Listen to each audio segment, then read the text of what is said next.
What does it mean to truly live? Is living a life that's free of dreams?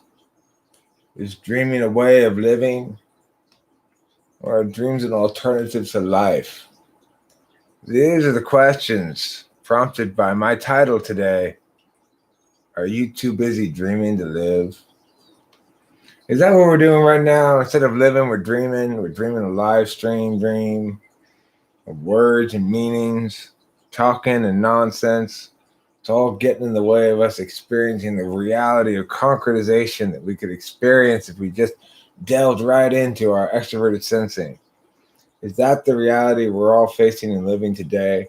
Is the life of an intuitive the life of a lost dreamer forgetting to live? Yes. The answer is yes. Or no, one of the two. Oliver Linehan, it's been a while since you've been here, huh? Oliver Linehan's here, thank God. We've been waiting for him. Oh, me? No, Oliver Linehan. Oh, Oliver Linehan. Hi. Every day. You were calling me Oliver Linehan. No, every day since we were last here, Oliver Linehan, it's been nothing but where the hell's Oliver Linehan been? Naturally. You can't, once you've gone Oliver Linehan, you never go squalorly.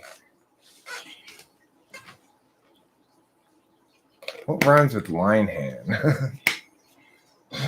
Fried ham. Yeah. Once you go Oliver Linehan, you never go squalorly fried ham. It's true. That's the saying. That's what they all say when you're not there? Yeah, they do. They also say this. People miss you. The darker the Oliver Linehan, the sweeter the smell of the fried ham. Is video game escapism something an introvert would be inclined to do, or an extrovert? Or is that an immaterial question? Interesting. I mean, it's very much a material question. It's basically that's what I think a lot of people feel when they are stuck in video game mode, playing a lot of video games, is that they are too busy dreaming to live. They're so caught up in their make-believe world of the video game that they're more concerned with that than they are with anything in their own real life. I've experienced that, actually. You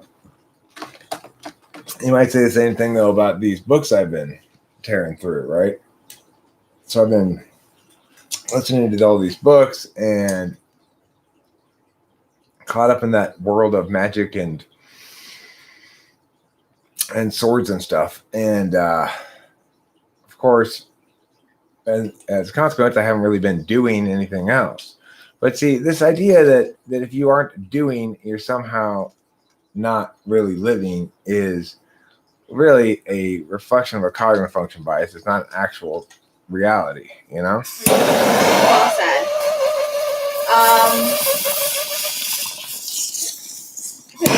Tearing through this, actually. That is an accomplishment.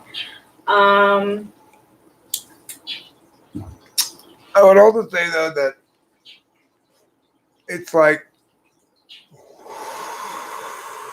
to me, live streaming doesn't feel nearly as much like dreaming instead of living as video games do.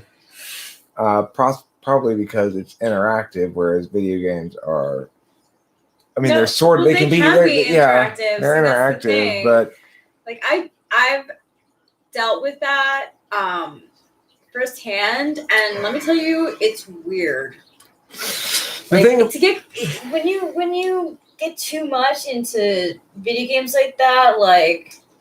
Well, it doesn't have any meaning outside of its own frame. Yeah. So it's like what we're talking about here, what happens here can be applied to other things in life. Whereas if you're dealing with a video game, then it's only all the things you're talking about the video game or stuff that happened in the video game, interactions, friendships you make around the video game and such.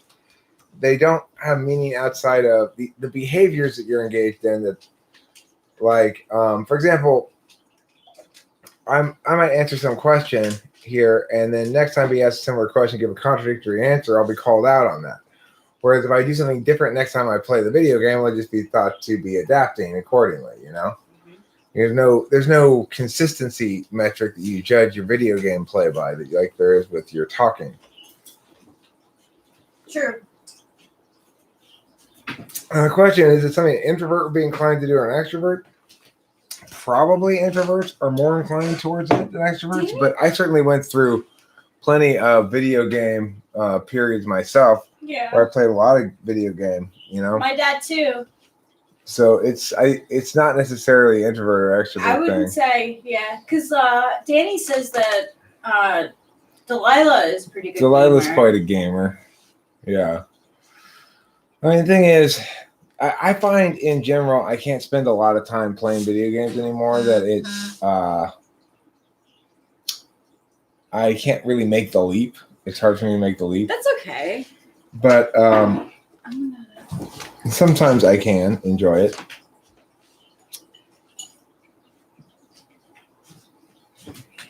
I was thinking extrovert because they might not have other avenues to recharge and may use the game. I don't find playing video games recharging myself. I found it, when I used to play a lot of football where I'd play person versus person online, it linked a lot to FI. I'd get frustrated. I'd have a lot of FI feelings of either success or excitement or whatever. So it did its job in that regard.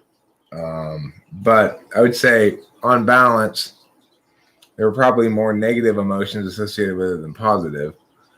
I remember being mad, being made angry by the game more than any other emotion. Really. That was my brother. So I mean, the thing is, if that's the metric of success for a video game, it's like how much or the extent to which it engages you emotionally. Well, then that was a very successful video game, but it didn't engage me emotionally in the ways that I wanted to be engaged emotionally. It engaged me in kind of a negative way. So good for you. But different people have different reactions to different forms of social media. Yeah. A lot of people think that social media is quote unquote toxic or certain forms of it are toxic. I find YouTube to be particularly non-toxic social media. Mm-hmm. By and large, it doesn't make me feel bad anyway, although it may make some people who come around here feel bad. I mean, I don't know. It is engaging. It definitely seizes mind space though. So for example, regardless of whether it makes me mad, haters and trolls and stuff do occupy a certain amount of headspace. So like after that last live stream, I'm still thinking a little bit about the hater who came in and was like, being a spite monkey. I was thinking a little bit about it too. Yeah, and I was thinking about the one the other night too, the other day. So it's not like they don't have any impact on me. I do tend to afford it a certain amount of headspace, but mostly the headspace I afford it is trying to understand why or like what it is that motivates that stuff. I have no idea who these people are. I think it's possible they may be people who've attacked me before and just are still persisting in attacking me. Somebody like Queen's Weakness, for example. Like that person is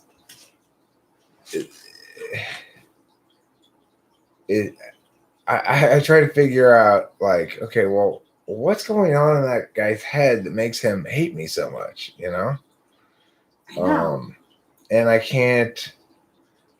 don't have a good feel for, I don't feel like I understand them very well, It's like, if I could understand the problem, I could address it or do something about it that would be more than just smack them around, Yeah. But I don't know what's behind that. I can't put myself in their place, I guess, exactly. I can put myself in the place where somebody's made me very mad and I'm like kind of swearing vengeance, but from my own perspective, that sense of dedication doesn't last very long, you know? And I don't tend to think it's worth my energy it being like hateful or spiteful or whatever. Because it's like I got other things to worry about. Don't we all? I mean, I don't mean to. I mean, That's what makes it so weird. It's like, don't we all? Don't we all have? I mean, sorry. I didn't mean to be nominated. it's almost like golfing or something. Like, well, you know, every couple of weeks I go golfing. Every couple of weeks I go shit on Eric for a little while, you know. Yeah. Okay, but why? Yeah, But golfing I exactly. can What motivates understand. you? Golfing I can understand. But Golfing, yeah, exactly. Golfing, I can understand too. But coming in and just being spiteful periodically just because you hate me or something. I don't know. And the thing is too, it can be some people that I know as well, which doesn't make it any better. Running Fox, I really love your hair. You totally changed your picture. Did you? Is that your hair color? What are you doing for fun? Go shit on Eric, right? I know. It's like, okay, well, the thing is, usually I win those little battles, but the thing is, to some extent, just by engaging with them, I guess I'm allowing them to seize the field, so to speak. I don't know. It's interesting. It's it's one of the ways in which I am trying to understand social media in general. Like, mostly this is a very non-toxic environment for me and for Rachel as well. It's mostly an environment that has a lot of positive interactions, or at least not negative interactions, sometimes combative, but generally, you know. People keep coming back, so that's a good sign. That is like a good sign. There's regulars, which is usually a good sign. What you might call intellectual-ish talk, usually, and not a lot of really just. Is. There's music playing. Hi, B-Bay. We joke around a lot on here, actually, Yeah. more than anything in my mind. And you're welcome, Running Fox. I really like the color. Aaron, I shall do so right now. I'm gonna do so as well, even though you didn't ask me to. But it's just for the team. And I'm gonna transubstantiate this rip to all the famous people in the world. There's everybody who's ever been on Talking with Famous People, either spoken to or participated in the chat. It's a lot of people. Oh my gosh, that's such an honor. But that includes me, guys. Cheers. Cheers. I transubstantiate thee.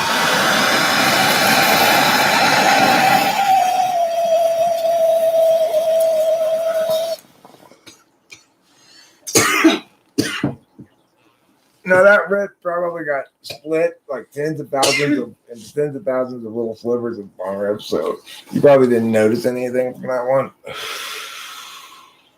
I added to it. That's good. I have to poop with my butt. He's had to. I've had to for a while now, but it's really starting to gather some momentum. It amuses me that Q's W Queen's Gambit. What Queen's what? Changed his channel name to a specific chef's reference just for you, and in an obvious attempt to be more clever and simply declined the gambit. Yeah, I was thinking that too. I actually thought about that chess thing as well before. It's like I remember the old name too. Yeah, he used to be called Court Jester. Yeah, Court Jester. Why do I prefer the propane torch? Well, I do prefer it for pulling bong rips because it just makes the whole process faster and easier, less likely to get clogged. Mm-hmm. Especially for his size bowl. But not because it's extreme. Although that's a good explanation, a likely explanation, but no, not in this case. It's because it's just more efficient at pulling the bowl through. You know, you might say, well, you're not getting your maximal sort of high per scrap of weed. If you should use a lower temperature flame or something. People have told me that before. Yes. But regardless, I prefer the efficiency with the bong. But additionally, it's a lighter I never lose, and I don't have to refill it very often. Like this thing, I have to refill like 5 times a day now. It must be leaky or something. Cause I think so. It can't be. You keep putting stuff in it, and it has to be. It must be leaky. yeah. It's broken at a point. What are we smoking? We're smoking Snoop Dogg OG, which is an indica heavy hybrid. Yeah. Actually, It's almost all indica. I did work out with Snoop Dogg this morning. Actually, he was live streaming his workout routine, and I was doing it alongside. There was some ballet in it. Actually, pretty tough stuff.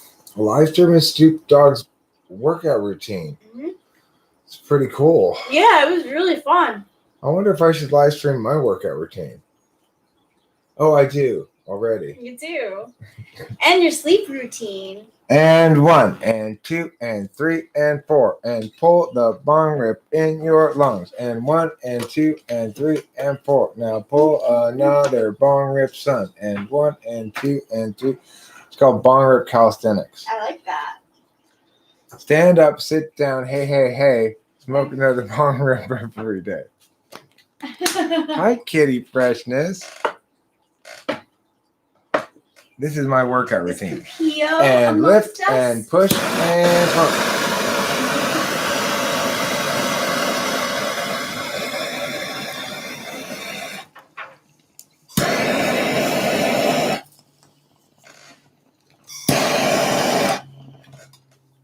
He's a champ. Can I tell you, can I tell the audience how the first time I ever saw one of your videos really in the beginning was you didn't even the ones that I saw anyway, you weren't ripping from a bowl. They were always just a cigarette. And I was like, if he's smoking like that, this dude definitely smokes weed. I just knew, and you do, because you taste weed. Phobia is what you have. You've got a COVID phobia. Informed fear. Genexio, just get the fucking COVID already. Just get all 6 varieties of it real quick. You know, why not? Yeah. Look, COVID never hurt anybody. No, it's just... I saw in People magazine today the most ridiculous thing in the world. They had a picture of some schmo that I've never heard of who's been in a Broadway play. And he died of COVID, okay? That's the most famous person they could find who's died of COVID. I thought he was a doctor. Oh my gosh. He was in a Broadway play. Yeah. No way. And they make him sound like a Broadway luminary. So yeah. Nobody in the world's heard of that fucker. I can't even remember what his name is. He looked he just looked like, you know, I thought he was a Schmidt doctor. Johnson or something. I didn't understand what was going on there. Okay, well, Genexio, even if immunity is only short term, if it's going to keep going around, then, you know, you'll have multiple chances for develop a long-term immunity. And additionally, there's actually not clear about that yet. They're still trying to figure that out. And it seems like some people do develop immunities, long-term immunities, some people don't. So, but that would be a good point, but it's still not in that's not. It's not determined yet. It's still being determined. Yeah, it is. So in the meantime, just get yourself some COVID. Just get a box of COVID and suck it up. Try it on for size. Yeah. It's a lung sweater. I bet you'll lose some weight.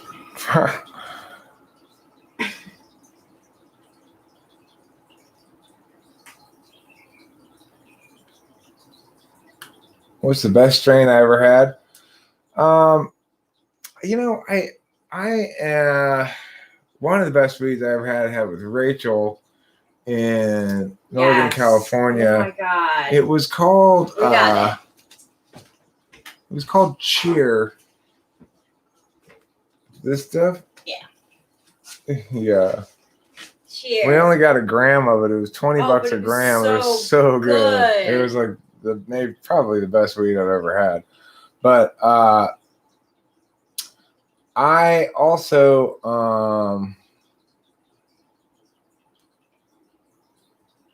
well, I mean, look, you say they're slowly informing the public of these kinds of information to keep hysteria down. Well, the thing is,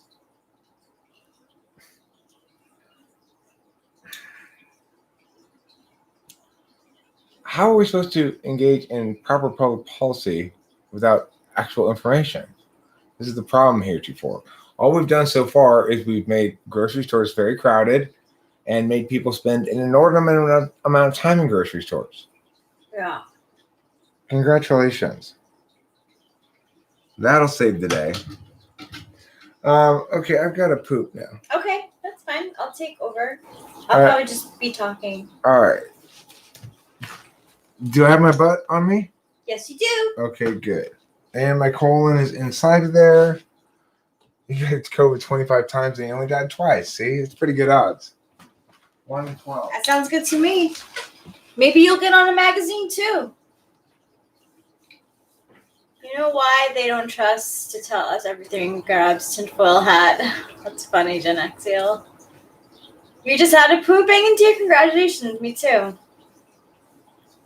How is life and everything? I feel like I haven't talked to you, Curious Kyra, in a while.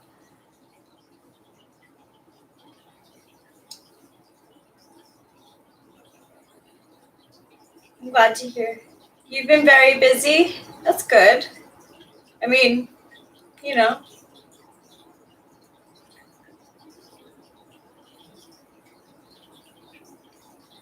The first time, I don't know with Eric, the first time that I encountered weed, I was like 13, but I didn't know anything. But then the next time was when I was 16, and I was with a bunch of, well, actually, I was with 2 people that I knew really well, and they were passing around a bong, and they told me, suck up the smoke. And since I was with people that I trusted, I was like, okay. And yeah, I enjoyed it. So that was the first time I started smoking weed.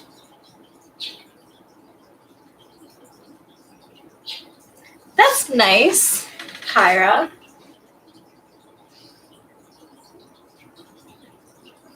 We've been trying to be creative too. It's, you know, lockdown has been not so fun.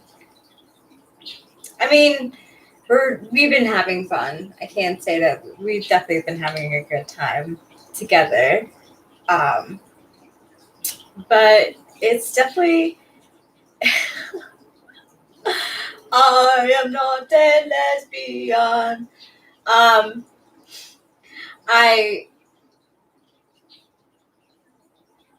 You started studying again. I've been studying. Actually, I have been studying the slots. I'll show you what I've been doing.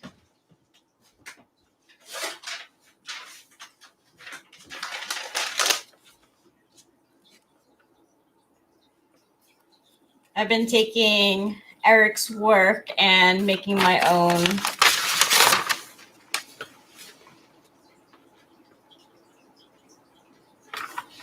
So, yeah.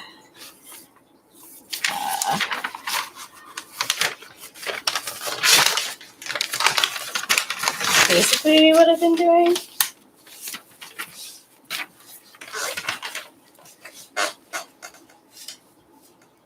Thanks. It is organized. Yeah, I'm not gonna lie, I've been procrastinating on it because it does require TE. But I'm happy with it. I've been learning. It really helps, honestly. It really, really does help me understand the other types so much more.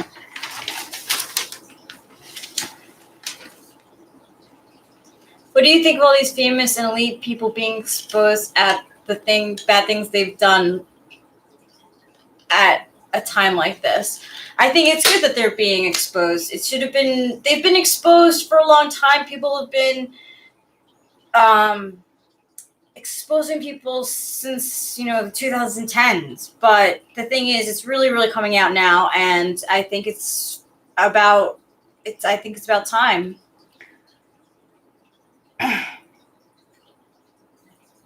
Bashing astrology is popular again. I don't know. We actually, before this live stream, the earlier one, we were talking about how now they have the 13th sign. So we were talking about it. The job hunt is great. I already have a job, though, in case you didn't know. People have always been exposing people. It's just finally coming out, and it's been more than overdue, exactly. I think it's pretty cool that you are being mentored by Eric. Yeah, it is. I mean, he's it's definitely his work that is inspiring me. And his formula, like, I'm color coding everything because I want to, he knows who's most metaphysical. He knows most metaphysical to least metaphysical. He knows most physical to least physical. He knows most external to most internal. So, like, I want to learn that. So I've been taking notes. I'm so glad it's finally coming out. I wonder what will happen to Ghislaine Maxwell. I don't know that name. I'm not sure who that is, actually, Astrid the Earthling. I'm so glad it's finally coming out too, because for a long time I've been reading, like, what do they call it? Like, blind items about celebrities and like people in the industry who have done wrong, and it was always a blind item because it was supposed to be hush hush. It's really, but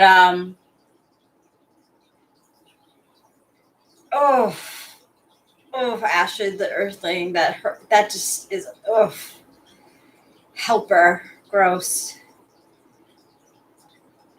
Oh, actually, Curious Kyra, was his mom is good? She's been here. She was here this afternoon, actually. You missed her, but she was in a stream. She said she got her computer back, but the typing still isn't good, so she was participating as much as she could. Bye, Kyra.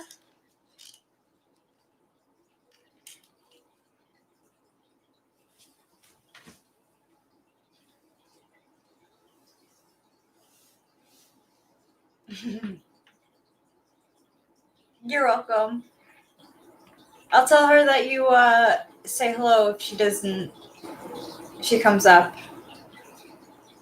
The internet is gonna lose their mind if anything happens with Maxwell, similar to what happened with Epstein. Good. Mortgage. It's about time. Bye, Kyra. Have a good day. Or evening, whatever. Power supply. You know what? Honestly, James, the power supply probably did scorch itself. If she suicides, I know that is just such bogus.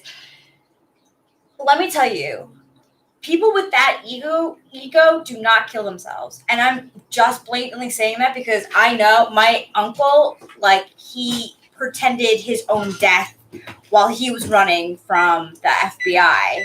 So he was on, like, most wanted list for a while, and he faked his own death. It was ridiculous. Ridiculous. They had, like, people vouch for him and stuff, but he's he's not as rich as Epstein is, so they found him. I like to fake my own death every morning. Right? First thing when I get up, I'll fake my own death, and then I'll have breakfast. And everyone will call and say, "Oh, I thought you were dead." And I'll say, "Oh, I had faked it. I faked it again."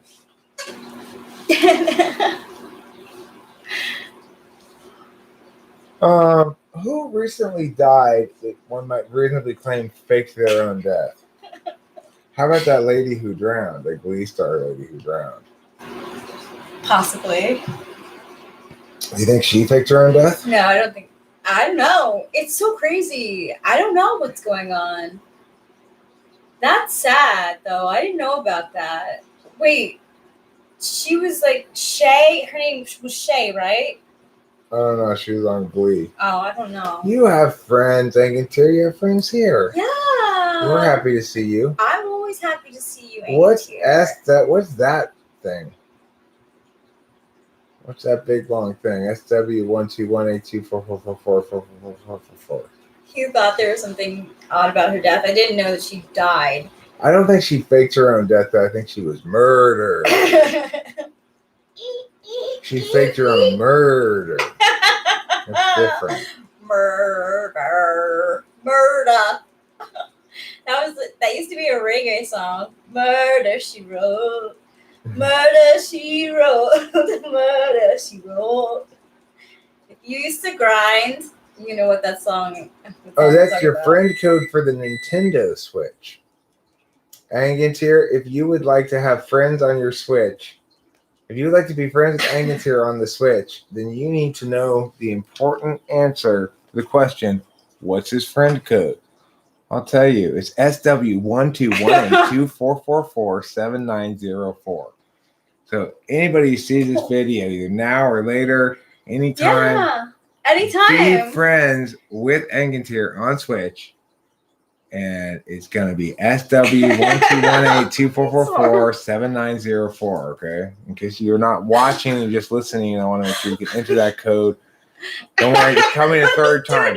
If the screen's right there and it says enter now, here it is. SW12182444790. Now there are hyphens in there. I didn't say that. Yes, yeah. It's like a telephone number. Who plays Switch when there's PC? Rockford Files. No, I haven't. Ronnie Fox.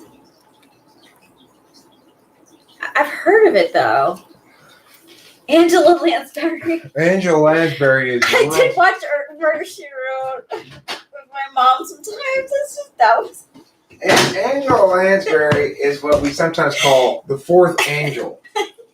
Okay, so she's the Charlie's Angel that got left behind. But really, she should have been on Charlie's Angels because she's a lady and a detective. I would love to make a picture where we put her in the shot of the Charlie's Angels. Yeah, the Charlie's Angels plus Angela Lansbury. Oh my gosh, that sounds so good. Hey, Angantyr, do you have Instagram? We could be buddies there. Charlie's Angels, she wrote, is a great idea for a movie. Okay, it's a combination of Charlie's Angels and Murder, She Wrote into one script. Wait, what?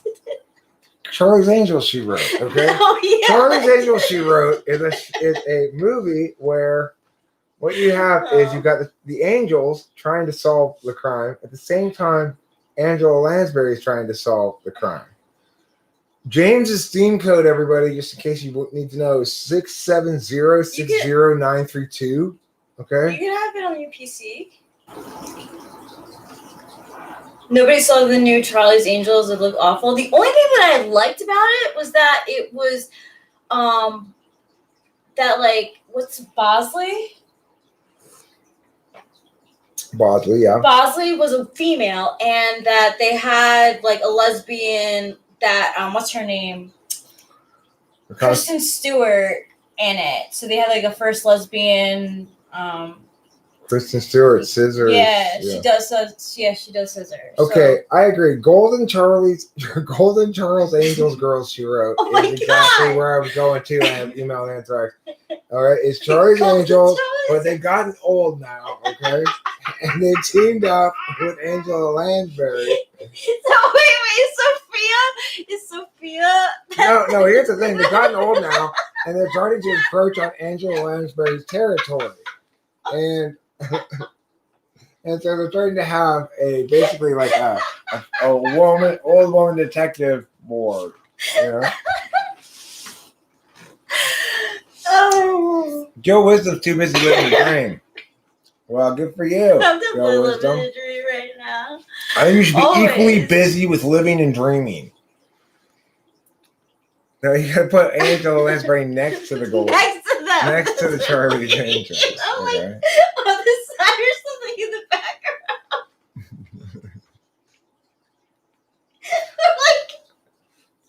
like coming out from under their legs or something.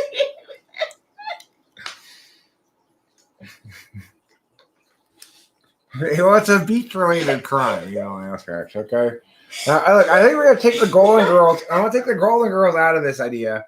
It's going to be Charlie's Angels plus Angela Lansbury at the beach with David Hasselhoff overseeing the beach action. Now we're talking classic. Mm-hmm. Now we're talking classics. Oh my gosh. My childhood just flashed before my eyes.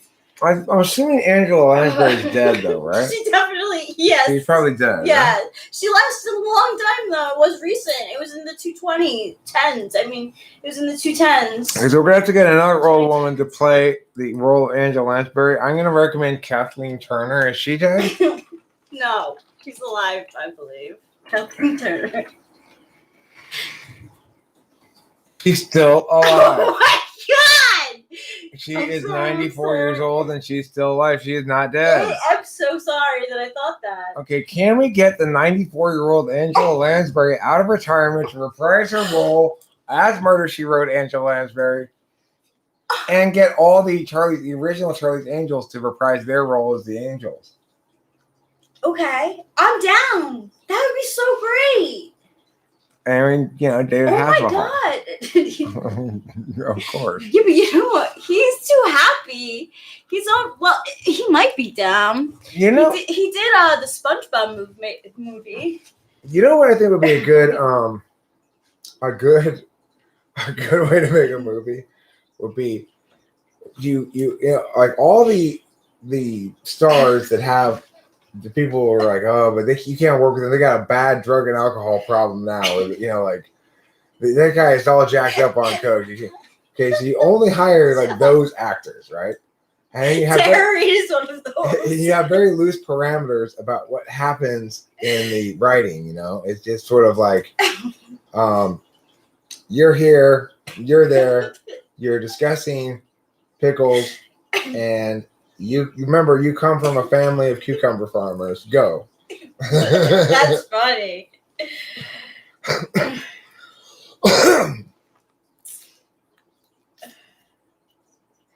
You know, I saw this like music video, and this like totally took my idea, but didn't. You know, they just like actually did it where it was only in my head.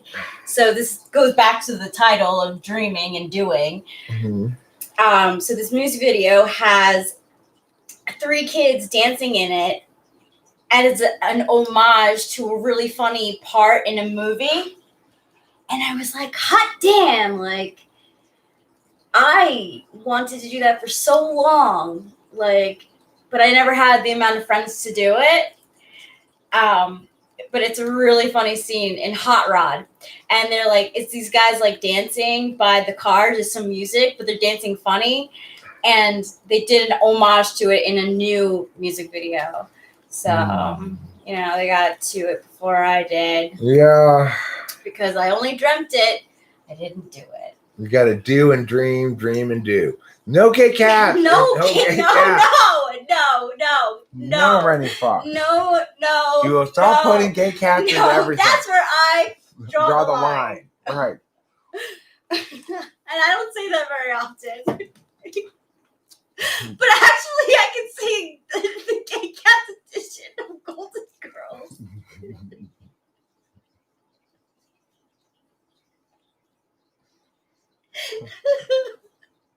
Meow, Brian. He was on a cruise ship. to Thailand. Meow. I'm gonna Oh, Golden Girls. Oh, Golden Girls indeed. So, but I do like the idea of just a very straight ahead. You know, we write it as clean as straight as you can, like Angela Lansbury competing against Charlie's Angels to try to solve the crime first. Yeah.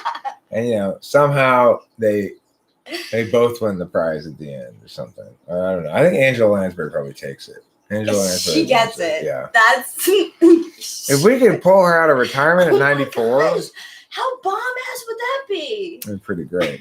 She'd be She people would be looks. like, I mean, if that's a recent photo of her, she looks great. well, okay, look. Here's the deal. Yes. Of course, it's in Homeless Town. Oh my god, no The way! crime occurs in Homeless Town, which is on the beach. Okay, in this episode, there's at least there's a Great Salt Lake. It's not the Great Salt Lake, but it's a Great Salt Lake. Okay, Delta Burke come in some Delta Burke is definitely involved. Okay, but the crime takes place in Homeless Town. Charlie's Angels, they're at a hotel. There's hotels in Homeless Town so people can visit their homeless friends in Homeless Town. No gay cats running fox. I know, No running gay fox. cats. No. I have streamed gaming before. It's not very popular. I'm not very good at the gaming. That's the thing. We're learning. I practiced the goat one, the goat simulator. I had fun actually. Playing that, it was fun. I got to run into some people and learn how to jump. And you know, if you want to get rid of Charlie's Angels, we could have it be Scooby Doo versus Angela Lansbury, and that's classic to Scooby Doo to have the guest star. You know, they'd be so annoyed with her. She'd always be telling Imagine them Velma versus Angela Lansbury. right. Well, That's a good combination. come on, gang. Let's just say fuck her. I'm tired of Angela Lansbury telling us what to do, says Fred, you know. No, one step ahead of them. I've streamed Minecraft before with Rachel. Yeah. That's when I streamed Minecraft. That was terrible. It was such an unpleasant game. You have to I have to get this first and then this thing to build this thing to do that thing. Are you kidding me? That is way too TE. You gotta be fucking kidding me. We actually had someone call in to help us too, because we couldn't figure out some of the We stuff. had some younger person who understood the game better than we did. Yeah. And then we played also a game that I play quite often, which is Subway Surfers. Subway Surfers. Yeah, we play Subway did that. Surfers and the Goat Simulator. So we've done 3. Yeah, done 3 Minecraft videos. is a terrible game. Goat Simulator is a lot better.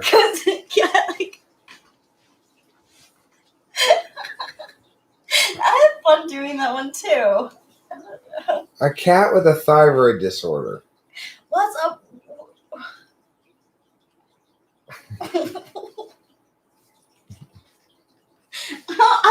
I'm tapped out. What's up with the cat? Can we get rid of the cats, please? Can it just be a regular homeless person with a thyroid disorder? Kitty AIDS is running rampant in the streets of Homeless Town. Okay, now that I would agree. Now look, there's a good background story because then the vets of Homeless Town, right? The vets of Homeless Town are just homeless people who grab random stray animals and diagnose them with things, you know. And there's a general sort of COVID-esque undercurrent with the cats in Homeless Town where the homeless vets are going around trying to make all the cats wear face masks to stop the spread of kitty AIDS, even though it's sexually transmitted. And when asked to explain how that's going to stop the spread of kitty is the homeless vets just simply say, well, at least it'll stop them from spreading it via French kissing. Oh my gosh. No, all the cats are always wearing them the whole time in Bunny Park. All the meows sound like what? They're always saying meow what? What? Any like joke that I want to tell you that might be inappropriate, I have to like yell now to your ear. Can't talk about people. They hear you right next door. That would be a pretty funny thing to do, though, would be to go out and you see people walking their dog and drive by and go, put a mask on that dog. For God's sake, you trying to spread COVID? What are you doing?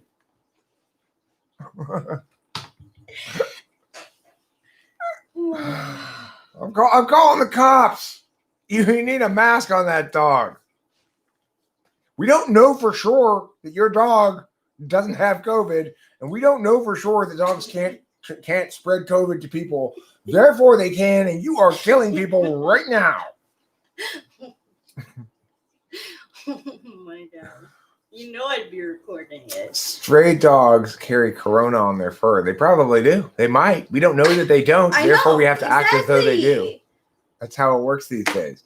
If we don't know for sure that something won't kill you, then we have to act as though it will for sure. Okay, so I was listening to this. Have you ever heard of Typhoid Mary?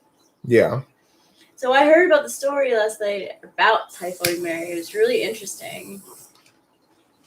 But in like COVID times, it was very like funny to me. Typhoid Mary was one of the first most effective advocates of giving everybody typhoid. Yeah. Instead of just talking, she went out and gave everybody typhoid. She did, and it was rich amazing people too. Yeah. She did. It's in the guidelines. If someone with COVID has a dog in the room, it has to be disinfected before anyone else pets it. Disinfected? How the fuck do you disinfect your dog? Can somebody tell me that? You have to give him a bath, or you gotta spray? He's gonna spray like rubs hand sanitizer all over your dog. I'm sure that's good for your dog to lick. Oh my God! Alcohol pads? No way. That's so insane. That's so drying. It's so insane. That's not true. It doesn't surprise me at all that somebody would say that. The point being, of course, when do they? Astrotheer thing? Random, but koalas have serious problem with chlamydia in their population. Yeah, koalas are hoes.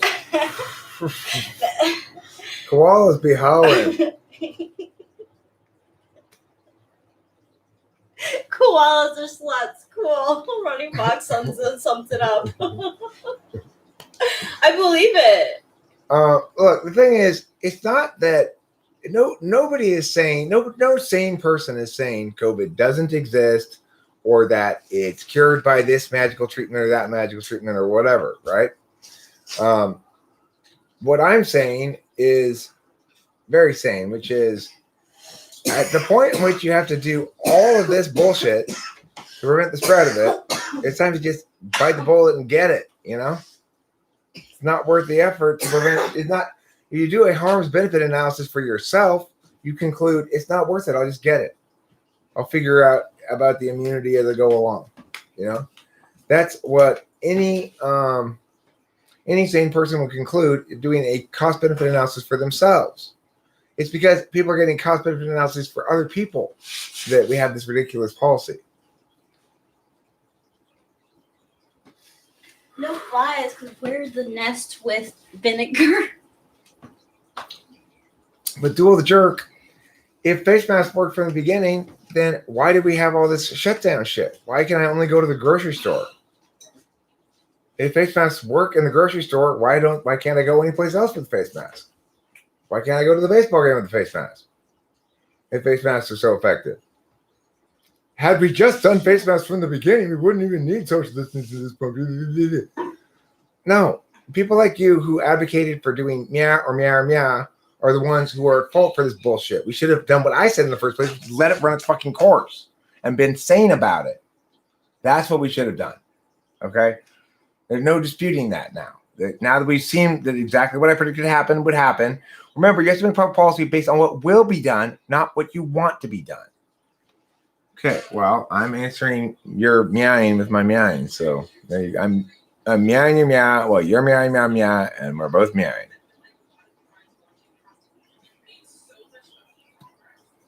What are you watching? Another live stream. By whom? Samantha James. She does like decks and stuff. Oh, okay. Yeah. She's a tarot person. What? A tarot person. A tarot person, yeah.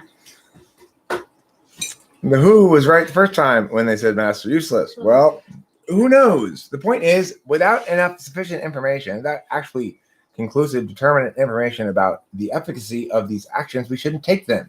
The law of unintended consequences tells us for every action that is taken, there are at least 3 unintended consequences in addition to the intended consequence, probably plus 1 unanticipated cost. So things cost more than you expect and do more things than you expect, not always at all consistent with what you want. Yeah. You know, we have to measure interest in a calculated fashion if we're going to do that. And the only people who can meaningfully do that are individuals. They have to calculate for their own interest what they think they have to do based on the information they have. When we try to force that calculation upon everybody from a centralized authority, it's not just, they're not saying, here's what everyone ought to think about this virus. They're saying, here's what everybody ought to do about it. That's the problem. They can say, here's all the data. Here's what we think you should think about it. Right. But don't tell me what to do about it.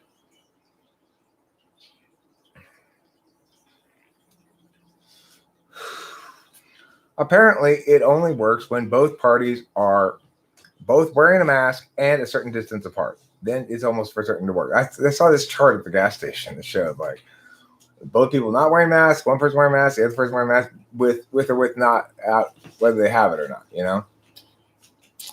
So, okay, but the point is, Duel the Jerk, that it's not possible, plausible, reasonable, acceptable to force everybody to maintain the 6-foot distance, and they don't. We were just in the supermarket.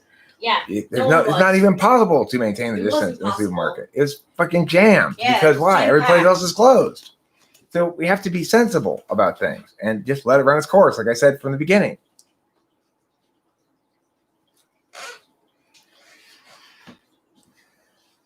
It's infuriating because it's wrong on so many accounts. It's wrong because it's justifying diffuse harm for a concentrated good, which is not the way we normally justify things.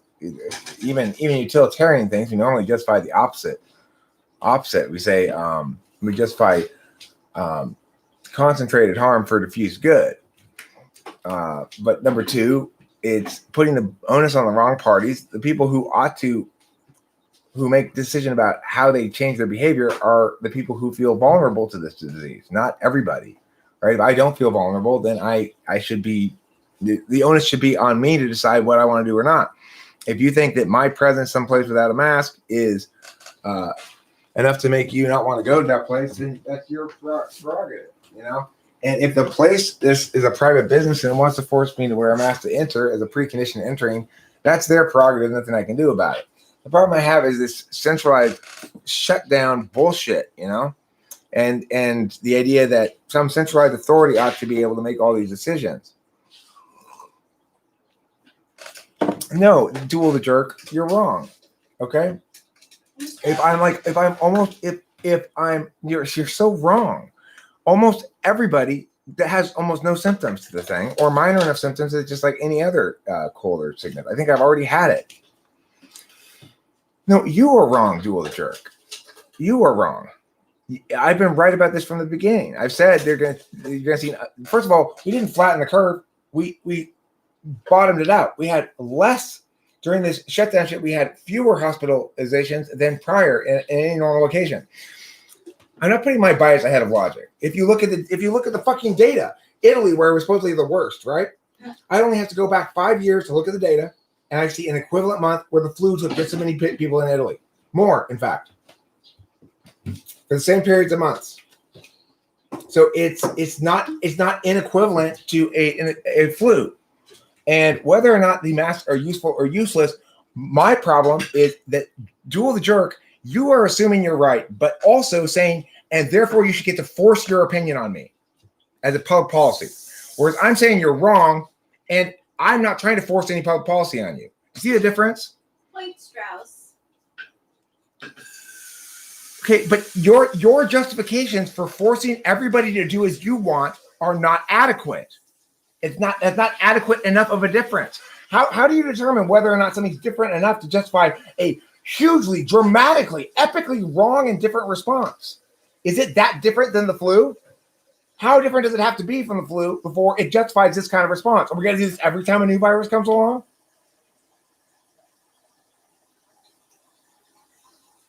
No, Duel the Jerk, for fuck's sake. The U.S. is not sick.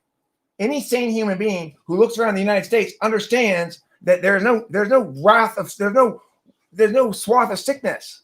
There's not a huge population of people being hospitalized. There's not mass sickness of any sort. All you got to do is look around. Nobody's sick. Nobody's been sick, or everybody's been sick.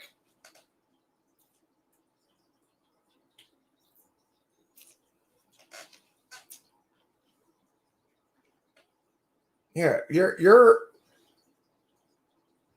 okay. Well, look, the CDC number tell us what percentage of Americans have got it. Supposedly, the death fatality rate is 0.4%. Hospitalization rate something like under 2%. So it's absolutely equivalent with a minor flu. I don't deny that a greater number of people will get it, but tough shit. Again, let individuals decide what they want to do about it. If I'm concerned about me being at special risk, then I should take extra special precautions when I go out to protect myself. No, they don't. They say 5% of the population has it now. You're looking at old numbers.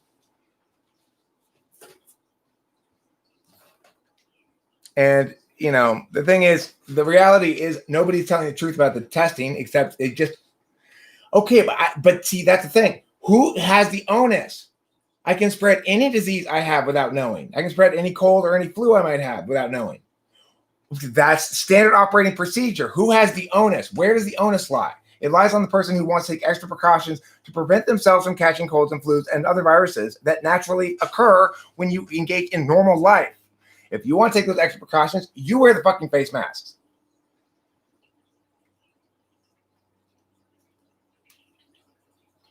Your notion of endangering others is if we were to accept that criterion for endangering others and determine it for public policy, we would ban driving. It's not justified. It's too endangering of others.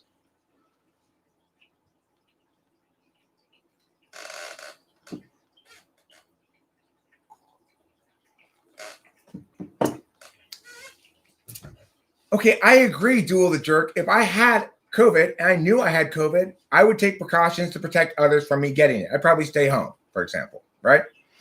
What you're saying is because I haven't been tested for AIDS, therefore I can't have sex with anybody. That's what you're saying. Get your fucking analogy right, shit for brains. You're saying because I can't prove I don't have AIDS, that I must assume I have it at all times. Right, but that's fucking stupid.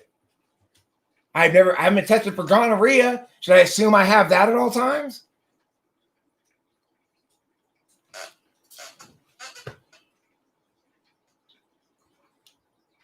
No.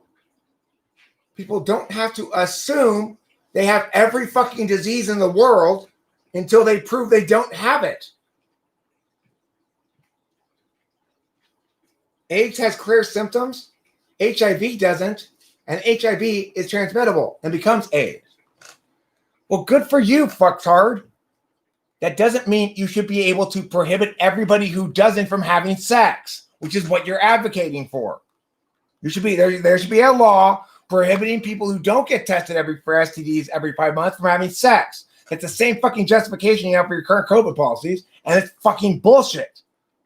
Now you need to accept and understand that your feelings don't justify forcing other people to behave as you want them to.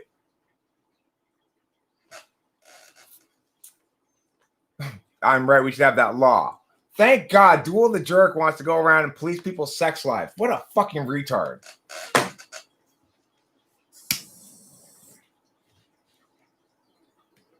Idiot. God, you have no respect for the other individuals. Your personal freedoms end slightly when you lie to a lot, live in a society despite your feelings. You're right. My freedoms do end where others' freedoms begin. That's why I can't play the drums in the middle of the night. That's not why I can't go out while symptom-free, because I might have a disease that's going around. That doesn't justify that conclusion. If it did, we wouldn't be able to drive because I might have a heart attack at any time. If I can't prove I don't, by your logic, the world would be destroyed and utterly fucking worthless. And right now, you're driving it in that direction with your bullshit advocacies and your bullshit lack of reasoning. That's not good thinking. You're doing very poor thinking. You have to understand where the onus lies and why it is you think you get to force your opinions on everybody else, whereas I'm advocating instead letting individuals make the decision. Your justification is because you might spread a disease that you don't know you have because you don't have any symptoms for it. That's fucking insanely stupid. Like the stupidest thing I've ever heard in my fucking life. You have to be mentally retarded to think that's even remotely acceptable as a justification for forcing people at gunpoint to do shit that you think's a good idea. What the fuck's wrong with you? God damn it. What a moron. What a toxic and awful moron. Well, his name is fitting. No. There's a 5% chance I've had the disease, Duel the Jerk. Not that I have it right now, stupid. Think. Use your fucking brain. If 5% of the population has had the disease, that doesn't mean 5% of the population has it currently. Use your fucking brain. Once I've had it, I'm no longer susceptible for passing it on. Stupid. Think. Use your brain.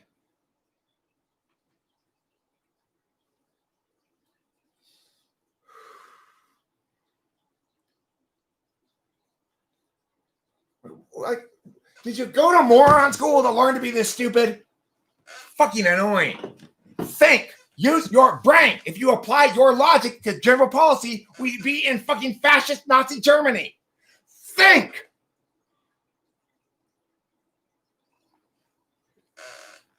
Your logic doesn't justify shit. If it did, we'd all be oppressed to the nth degree.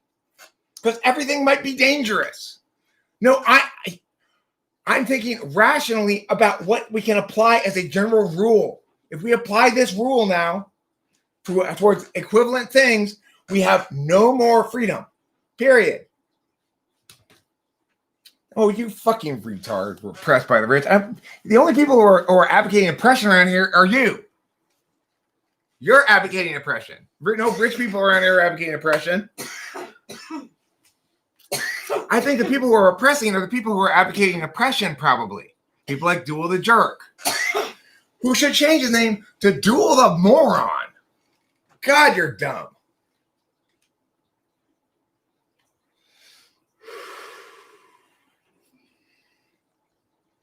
We don't live in an oligarchy. We live in a representative democracy. Your imaginary cabal of elites controlling everything and pulling the strings is bullshit. Not the way the world works. Fuck off. You wear your mask and don't worry about what I'm doing. How about that, Duel the Jerk? Yeah, like, why are you here? You wear your mask. You go wear your mask, okay?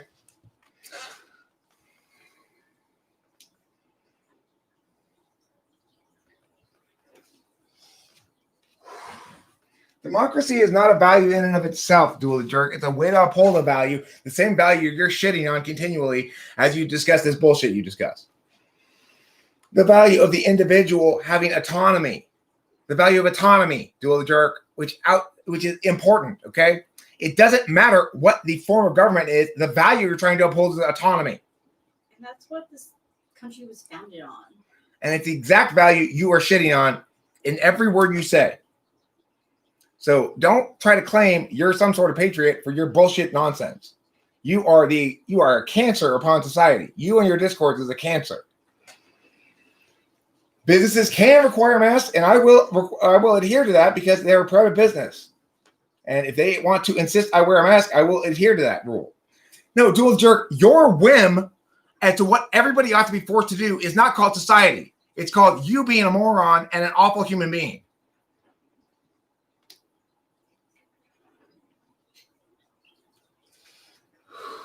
That's the truth. The simple truth of the matter. Your arbitrary justifications for forcing everybody at gunpoint what you think is best for your feelings does not justify, is not called society. That's called Duel the Jerk being an idiot. Stay out of public policy. You have no business advocating for anything. You have no concept of what makes sense or what's good.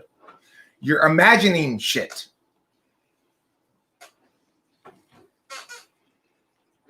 I got a headache now. Me too. I need a couple of aspirins. Take it.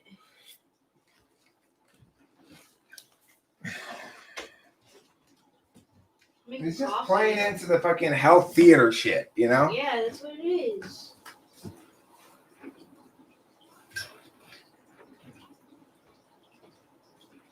Thank you, Zandy. Well put.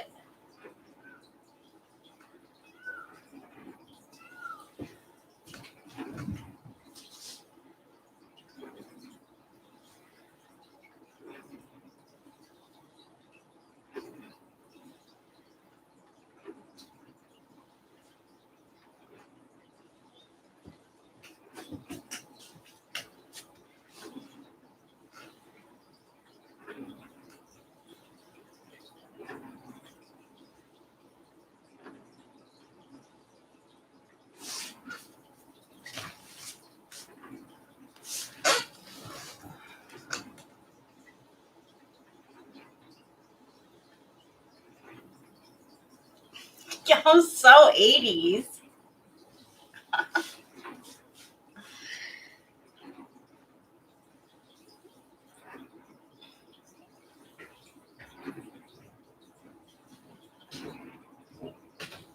Do INFP have staring eyes or eccentric eye contact? Is that true? I don't know what you mean by that, Wrath or Vicky. If you could rephrase that question. They have a lot of sweaters. They're not necessarily known for staring. They don't have a very good eye contact. Thank you. They're not good with eye contact, actually, INFPs.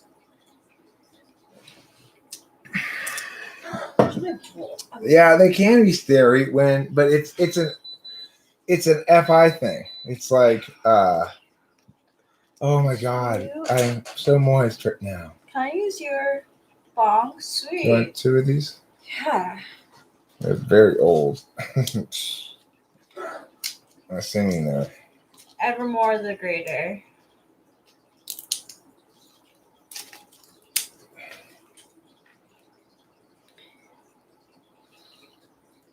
I have Jung's book here on personality types. Guess Has anything ever screamed FITE more definitively than that? Has anything ever screamed it?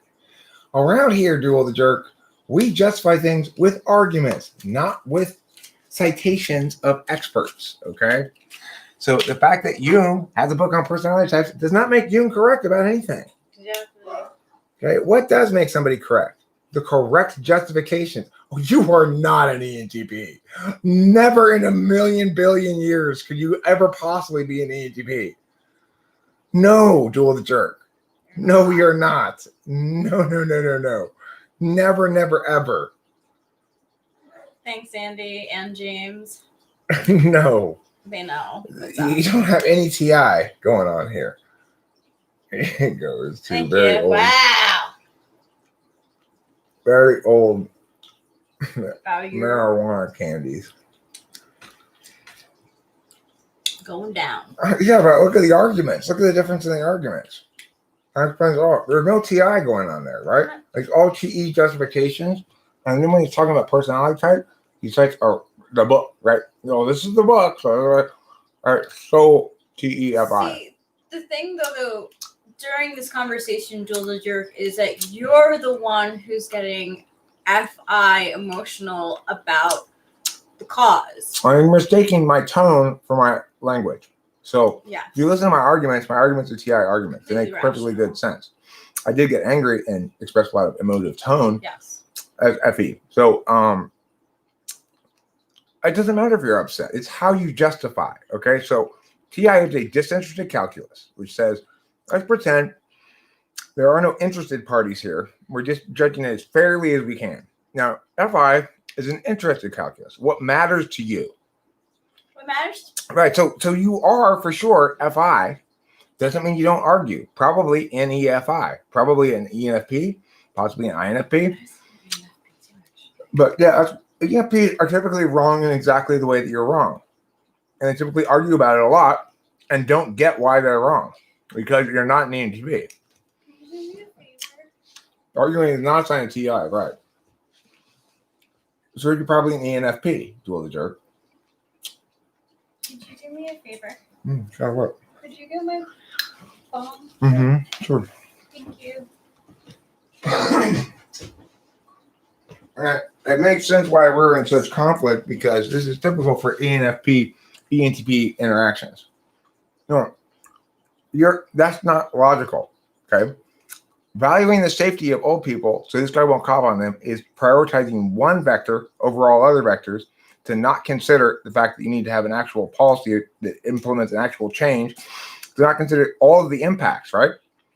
So look, if you're gonna here's the thing, if you were gonna be logical, Duel the Jerk, you'd measure all of the impact of your advocacy, not just one of the impacts, not just one impact that you hope for, right?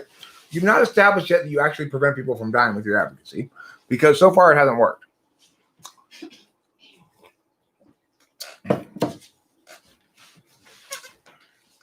Okay, so if you were logical and you said you wanted to use a utilitarian justification, like you say, okay, let's do a utilitarian calculus. This is what we can anticipate is the minimum amount of positive impact, maximum amount of positive impact, negative impacts on all these different vectors.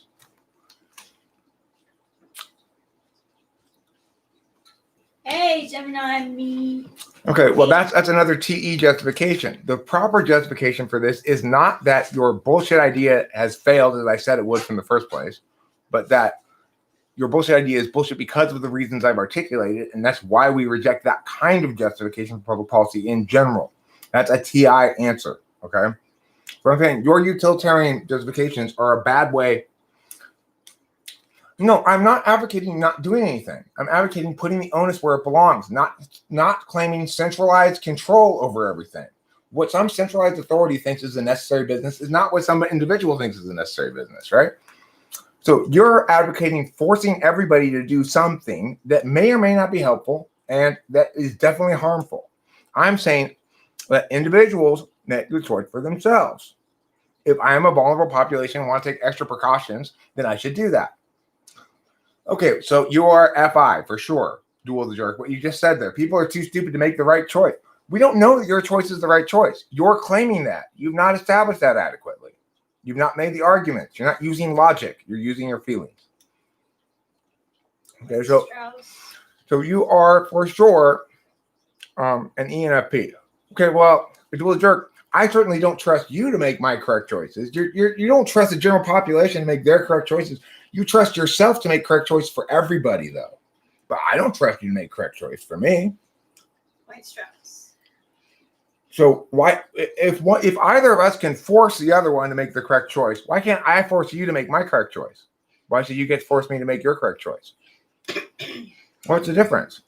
After all, you've not done any of the calculations of the impact. Measure all of the impacts, Duel Jerk. You keep talking about the one per supposed impact we're getting is saving lives. I don't buy it. You've not established it. But if in fact you're right about the nature of the disease, it's so super contagious.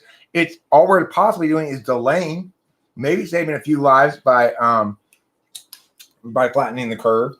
But you have to measure all of the impacts. What about the vastly increased suicide rate? Those deaths not count?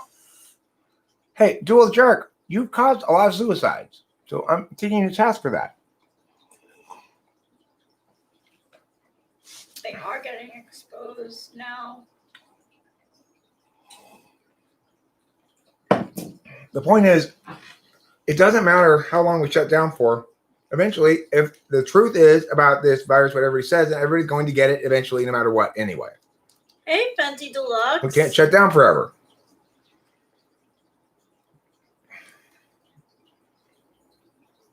Right, but the thing is, Dual Jerk, you need to think about all those outcomes before you advocate for something.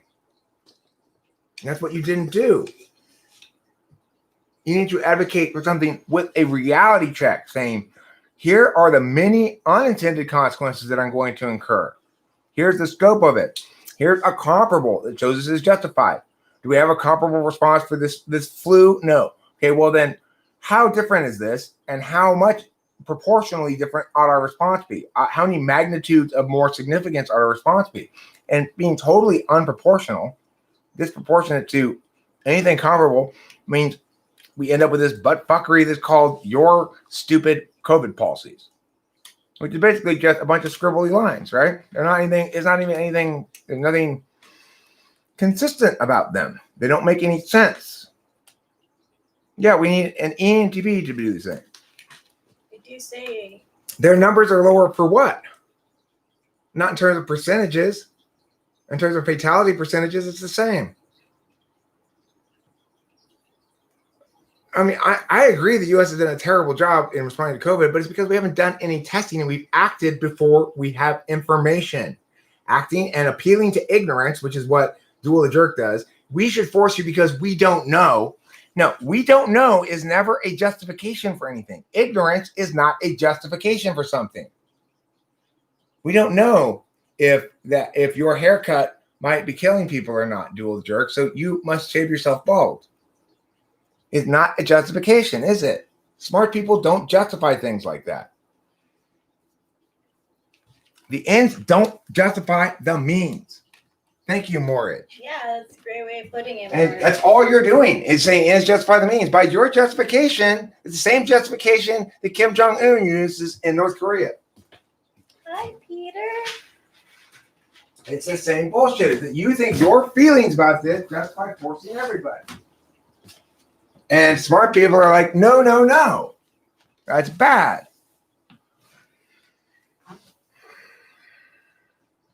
So one thing you're going to learn today, regardless of anything you walk away from here, understanding how wrong you are about COVID or not. The one thing I hope you do understand walking away from here is you are not, have never been, and never will be an ENTP. You are almost certainly an ENFP.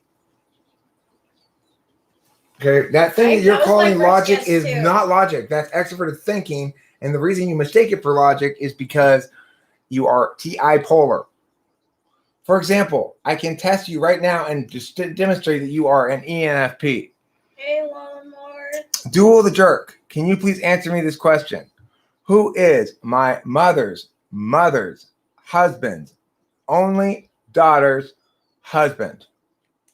Who is my mother's husband's only daughter's husband in relation to me? It would be. Oh, I thought you were going to answer it. No, yes. So if you answer that question, no, I'm sorry. Answer that question, Duel the Jerk. What's the answer to the question? Okay, Duel the Jerk. What's the answer to my question? Who's my mother's husband's only daughter's husband in relation to me?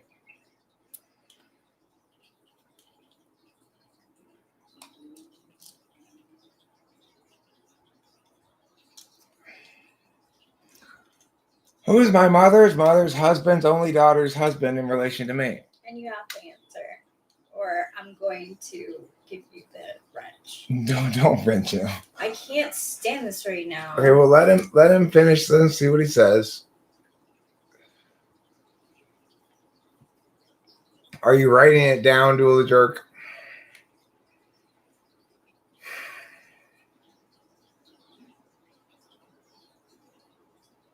That is so much better. That's what I said, Lawnmower.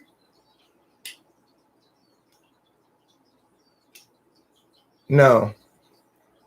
It's my father. You are an ENFP. Mm-hmm. Any NTP would have busted out the answer in a second. He's giving me a head. This is giving me a headache, James, and that is actually kind of wrong. Well, it's a battle. Look, he's not doing anything but being himself. Dual Jerk is being himself. To do. Yeah, he's being an ENFP, and I'm being an ENTP, and we're butting heads about public policy because ENFPs have no business having any thoughts about public policy whatsoever. I knew that was my first guess. They are an absolute nightmare when it comes to public policy, and nobody who's an ENFP or an ESFP should have any say in any public policy matter whatsoever, ever, for the history of the world. That's a simple normative fact because they don't use TI. Point. Stress. Look, any TI DOM or TI tool user would be able to answer that question easily enough. I can give another one right now. Who is my only sister's mother's sister's only daughter's brother in relation to me? What an ENFP thing to say, Dual Jerk. It doesn't define your whole future at all. It doesn't define things. You got it backwards. It's not a way to constrain you. It's a way to explain you.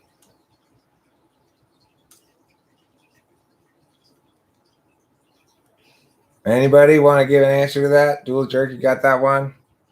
Who is my only sister's mother's sister's only daughter's brother in relation to me? Uncle is incorrect, email Anthrax. It's my cousin. Yes! It's my motherfucking cousin. Yeah! INFP! INFP! You're not an INFP. I'm not an INFP. I always fucking do that. You're an INFJ. INFJ! Equivalent. About equivalent. INFJs and INFPs have about equivalent TI though. Third slot, eighth slot, fourth slot. I'm not an INFP though. Trust. Cousin. It's my cousin. Yeah, it is cousin. Yes. See, everyone goes, and I say, I'm an INFJ, guys. Really am. We go back to, everyone loves to go back to my video and then try to say that I'm an ENFP still, and I'm like, well, usually what I hear now is people saying you're an ENFJ. That's a more common thing to, if somebody's going to try to, remember, people who come in and challenge your type, usually most of them are hater types. Occasionally you'll get somebody who's legit just going, I don't think you are. And that's fine, but most types who come in are hater types, and they usually say you're not an INFJ, that you're an ENFJ. I know, and I get tongue-tied, and I do say things backwards and forwards, and INFP was the first type that I ever learned about. I was 16 years old, and we took a psychology class, and we learned about INFPs for some reason. Probably the teacher was an INFP. Possibly. Yeah, I think so. I need to get a haircut or a beard cut or something because my mustache is itching my nose a lot. Oh. I've got two typings tonight. One at 12:45, and Michael Brooks. Don't know who Michael Brooks is. I've got one at 2 a.m. Unfortunately, I should be up because 12:45 is the Delilah hooked me up today, so I should be fine. Cool.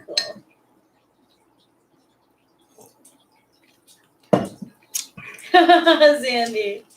ENFJs love to make power plays on you. ISTJ.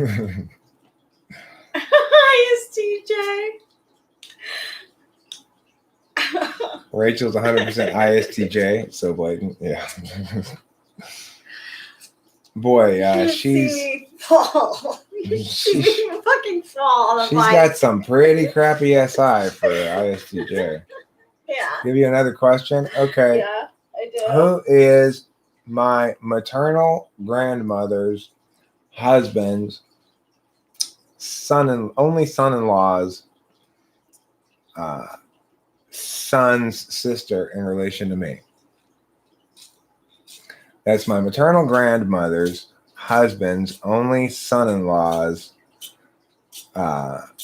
son's sister in relation to me.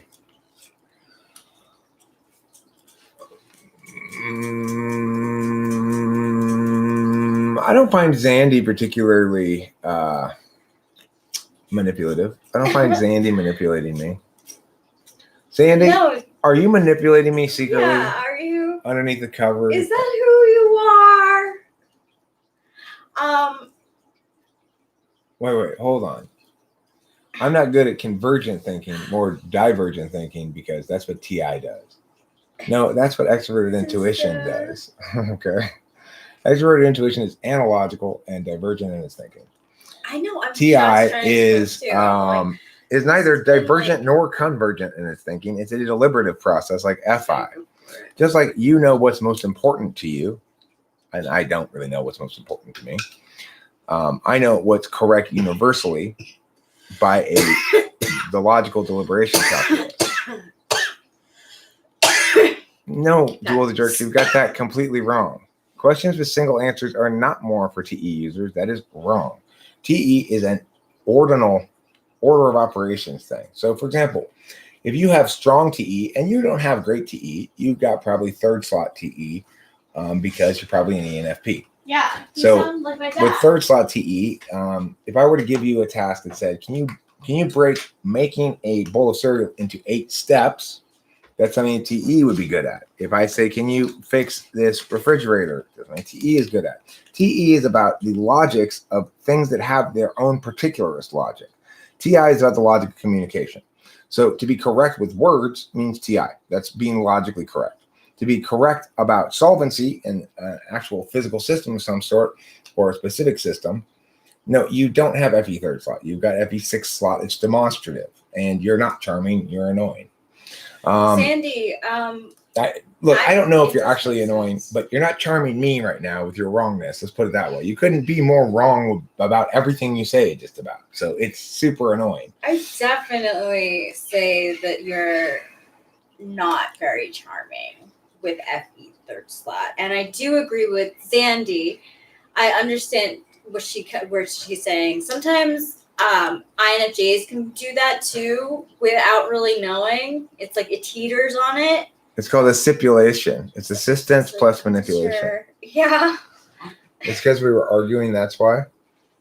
No, look, dude, you're wrong about where your TI is. TI is the one thing we can definitively place, and we definitively place it with logic questions, deductive reasoning. That's what introverted thinking is. It's the universal, objective deliberation function that is specific to the nature of language. So TI tells us what is valid and invalid. It doesn't necessarily tell us what is true. But for the sake of TI arguments, we assign truth as a status. You assign truth as a status with your feelings, okay? Not temporarily, not for the purpose of argumentation, but rather because that's what you think is authentically important. It's the difference between you and me. I'm an ENTP, and you are an ENFP. And any notion that you have that you are an ENTP is completely unjustified by any data that's in front of me or everybody here. There's not a single sane person here who knows anything about typology who thinks you're an ENTP. Anybody who knows anything about introverted thinking agrees with me that you are definitely TI polar. TI doesn't just decide a truth. It determines what is consistent with validity given certain things assumed meow. No, it does prove. So I give you another TI test. Okay, so how about this, Dual the Jerk? If all frogs play baseball and some baseball players wear hats and all hat wearers eat hot dogs, is it the case that some frogs necessarily eat hot dogs? You want me to repeat it? If all frogs play baseball and some baseball players wear hats and all people who wear hats eat hot dogs, is it the case necessarily that some frogs eat hot dogs?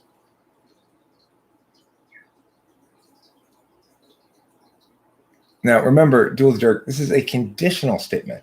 I said if. If it is the case that all frogs play baseball, and some baseball players wear hats, and all people who wear hats eat hot dogs. Is it the case that some frogs necessarily eat hot dogs? See, if you're saying slower, please, you're not an ENTP. ENTPs would jump at the opportunity to answer that and would answer it very quickly. I've done hundreds of typings. I've got 2 of them tonight where I type people. I use certain tests to determine how comfortable they are attending by a given attentional manner. Introverted thinking is the easiest and most concrete one to test. We know precisely what it is. It's a disinterested calculus, which means deductive reasoning. That doesn't mean, yeah, speed matters, of course. So well, okay, now that's a very TI friendly notion. The idea that you're willing to change your type if you're wrong. You are wrong about it, and you're an ENFP. And the thing is, it's not unreasonable of you to be wrong about that, because there's difficult to get typed correctly. A lot of the type tests just simply ask you whether you think you're logical, not actually test your logic at all. Yeah. Thank you for my food. There's coffee. TE people, or NI people as well, TE, NI, will often tell me I'm going too fast. But I don't make things confusing AF on purpose. Can you test for SI or SE? Yes, we can test for SI easily enough to see if it's, at least for SI polar. It's specifically a test to see if you're, how you can note when it's very weak. But if I test my SI, 4th slot is going to pass just the same as 1st slot pretty much. If you ask me to recount my morning in a series of specific events, I'll be able to do that, you know. I work on lots of projects and interests all day long without stopping, made me determine, since I don't just chill there and doing nothing, I'm not ENFP. Well, I mean, that's okay. That means since you don't just chill there doing nothing, you're not INFP or INTP. Those are the types that chill there and do nothing. ENTPs and ENFPs do stuff. We have 8 slot SE, which is, which says we recognize that if we want to ideationalize sufficiently, then we have to actually do some shit. We have to pull some triggers and get some things done. I did a shoddy job of opening this. Does that bother you? Yeah, I think you did a great job opening it. Thanks. Hi, Kitty Freshness Pants. Hi, Kitty Freshness Pants indeed. Oh, look at you. Yeah, I believe it. It's so much good I believe that girl. entirely. Mommy and Daddy got that for you. The way we butted heads right off the bat, but can also kind of talk. too. And you're not like an ESFP, right? You're not. ESFPs don't get the idea that ideas are for something besides just provoking response, right? You get the idea that ideas are worth engaging, at least, even if you and I engage with them by a different deliberation function, you know. I'd like to join you on the live streams if that's okay with you. You do, don't you? Yeah, I do. I mean, on your typing. Sorry. Oh yeah, sure. If you're up. Cool. Yeah, I'll probably like nap and stuff, you know.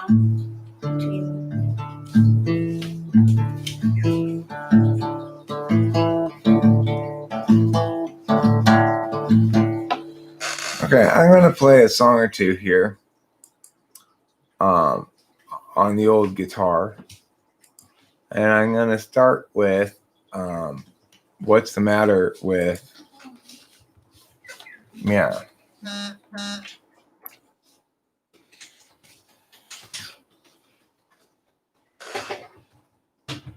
Let's see.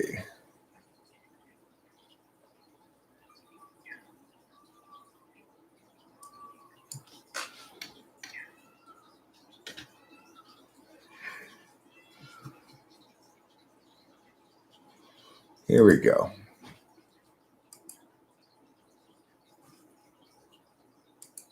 The matter with Chad is he?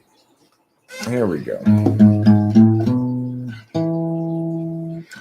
What's the matter with Shad, is he terribly bad? Is he very like Dan, who's a terrible man? Is he sort of like Jill, who can't pay her bill? Or rather like Jack, too stuck on the facts? What's the matter with Sue? Will she know what to do if they bring attitude? Will she show ingenuity? She talks about you whenever we go walking. What's the matter with Bryn? Is he living in sin? She's been hanging with Jen. He's looking terribly thin. What's the deal with Frank stealing fish from my tank? He's colluding with you and they're talking to Lou. What's wrong with the ladies? What's the matter with Ben? Feelings of Katie to the coldness of Sven. They talk about you whenever we go walking. Paths that lead to lesser days. Spill still out the overwatered past. And whoever's left that's still okay, just tie the sails to the mast. Are you angry at Ken or at Neville again? Don't bother with Kev, he's practically dead. Just focus on Bert, he's medium hurt. What's the quandary for Liz? Did she fail a quiz? What's the matter with Drew? Will she know what to do if they bring attitude? Will she show ingenuity? She talks about you whenever we go walking. Paths that lead to lesser days, paths that lead to lesser days. Spill still out the overwatered past. Whoever's left that's still okay, just tie the sails to the mast. 'Cause each of us have much and gravely sinned. Throw up the hands, stiffen the chin. Catastrophe looms heavy overhead again. Time's gone will never be again.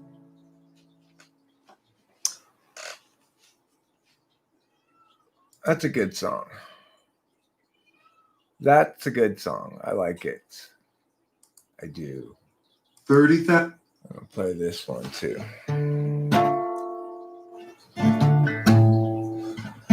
30,000 days, too many expectations, not even worth a damn. 30,000 nights, to sleep off intoxication, otherwise you won't escape the plan. I wasted half my days trying another's ways. You can tell me my priorities. You can tell me my priorities. Is there anybody who knows the key? 'Cause I'm tired of doing it wrong. One direction and have all along. Wait until I know. Or is that hesitation? Clarity is no good once your chance is gone. What I need to show isn't so below my station. I'm tired of doing it wrong. I wasted half my days trying another's ways.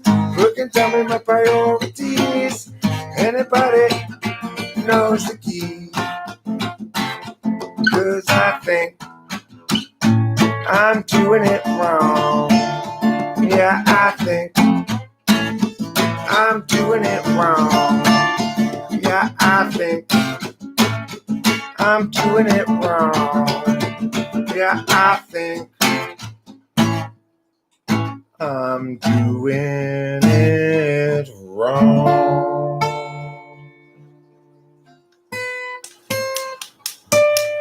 Yay! I always love hearing when you play your new stuff. Thank you, darling. Yeah.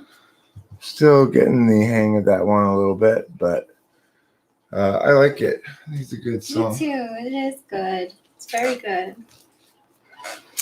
Let's see what else I want to play, if anything, here.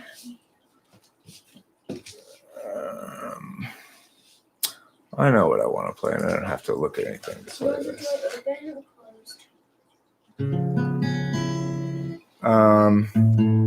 It's fine. Cool.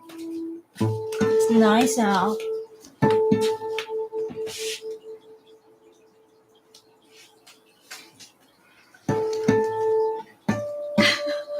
Oh my god.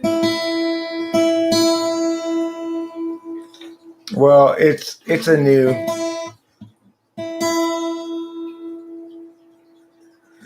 song.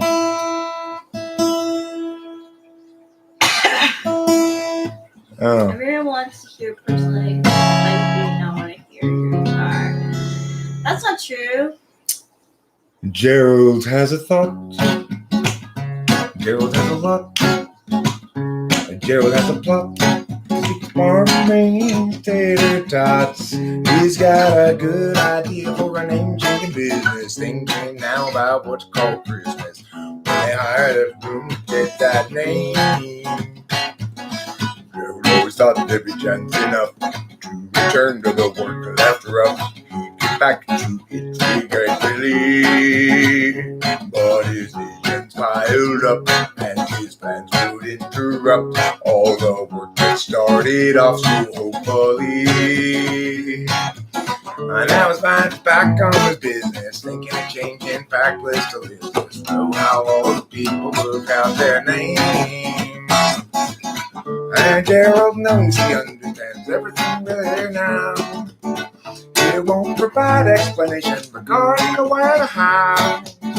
He'll see you and know you from inside your heart. Exciting, delighting, Gerald plays his part. And Gerald still knew there's too much to do. He had dropped down in the interview. And too much at that. Too much time picking the skill for you.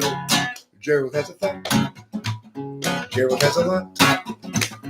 Gerald has a plot to get the margarine tater tots. He's got a good idea for an name change of business. Thinking about how to list this. Oh, how all the people look out his name. Gerald has a thought. Well, boring, huh, Grooming Zone? Wow. You are, you just, I think he's full of baloney. yeah. You are really working hard at hating. I gotta tell you, the Grooming Zone, I'm not an immodest person necessarily, but I kind of killed it. I was kind of killing it. Yeah. I wrote that song too. Himself. Like, you know, Grooming Zone, never in a million billion years will you ever make anything that good. Probably not. Probably. This comes from someone who's trying to be actually is honest. Actually, I say whatever I want to say. Might be Cloud.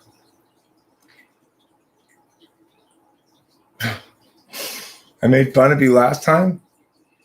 Well, then you must have been saying something equally stupid then. You're not giving twice back. You're getting double what you got before. Yeah. When you've got poo between your ears, you're called a shit for brains. That's what Grooming Zone is. When you got poo before your ears, you're called a shit for brains. And that's what a Grooming Zone is. Yeah, so people come in here, they want to troll, you know. It's funny, Ingantier, that you say never forget anything SI, because it reminded me of like the whole like 9/11 never forget. Like it's like a hashtag, like never forget. That's what people say on like 9/11. I think I must have forgotten about it. Right? No one really talks about it anymore. Our hashtag was never forget, but everybody forgot about But it. it is a very SI like statement, though, isn't it? Never forget. Yeah. Like you see people like with like cars and stuff. Retain And they experiential knowledge of this event. Do not treat it as though it were an NI event. Maintain SI status is that what you remember forever. Mm-hmm. But the bumper stickers and signs say, and people. Ever since Kanye interrupted Taylor Swift. Yeah, that was pretty important too. That was pretty Kanye had no business getting up there on stage and doing that. And no, Beyonce was not more deserving. No, she knew it too. She knew it. Mm-hmm. She kind of had an embarrassment moment, like, "What are you doing, Kanye? Like, this does not look good for us." Kanye was hitting the Courvoisier, Next year it'll be 20 years since it happened. How is that? Wait. Oh, 9/11. Yeah, that's banana sauce. That's banana sauce. 20 years since 9/11. It just makes me think about my cousins who were born around that time.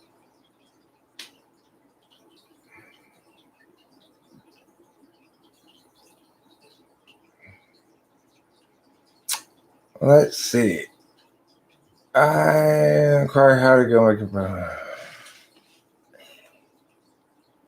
I can't respond to that. It's hard. Okay. Do you want me to read it? Yeah, can you read it and respond to it?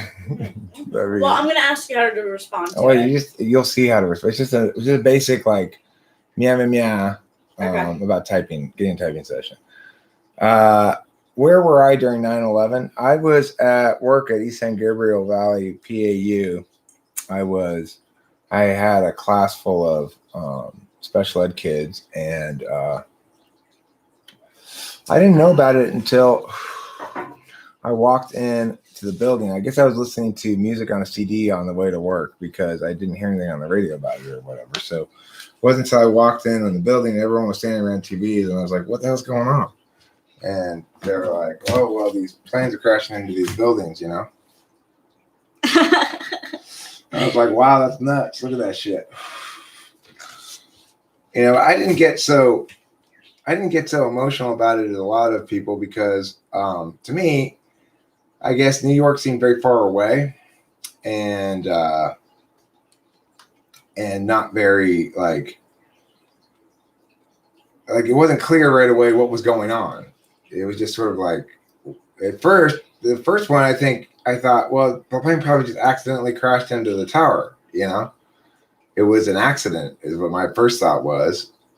It wasn't until later when the second plane hit the second one, and I was like, well, that's probably not, that'd be really, I was like, oops, we crashed into, another plane crashed into the other, oh, Jesus. And that's a terrible accident. I feel so bad for like the innocent like bystanders and stuff, like that fucking sucks. What a weird ass day, man. You know what was even weirder? The day after. We still had school, but like no one did anything. Half the people didn't even go to school.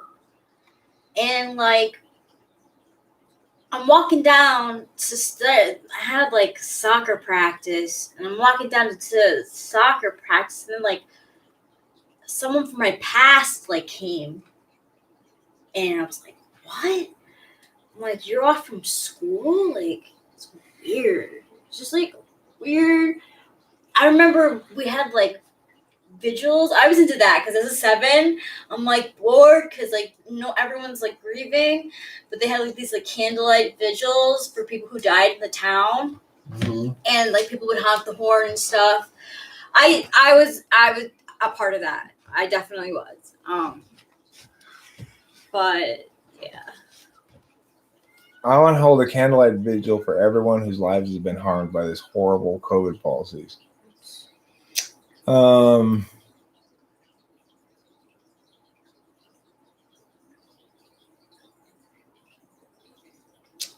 if it's local to you, James, it's different. I think like um,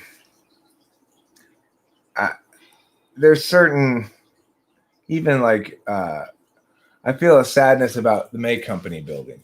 There's this building near my house that used to be the May Company, which was a high-end department store that my grandma used to shop at, and I used to go there to shop with my grandma. And it was like old school department store. It had a like a tea room in there.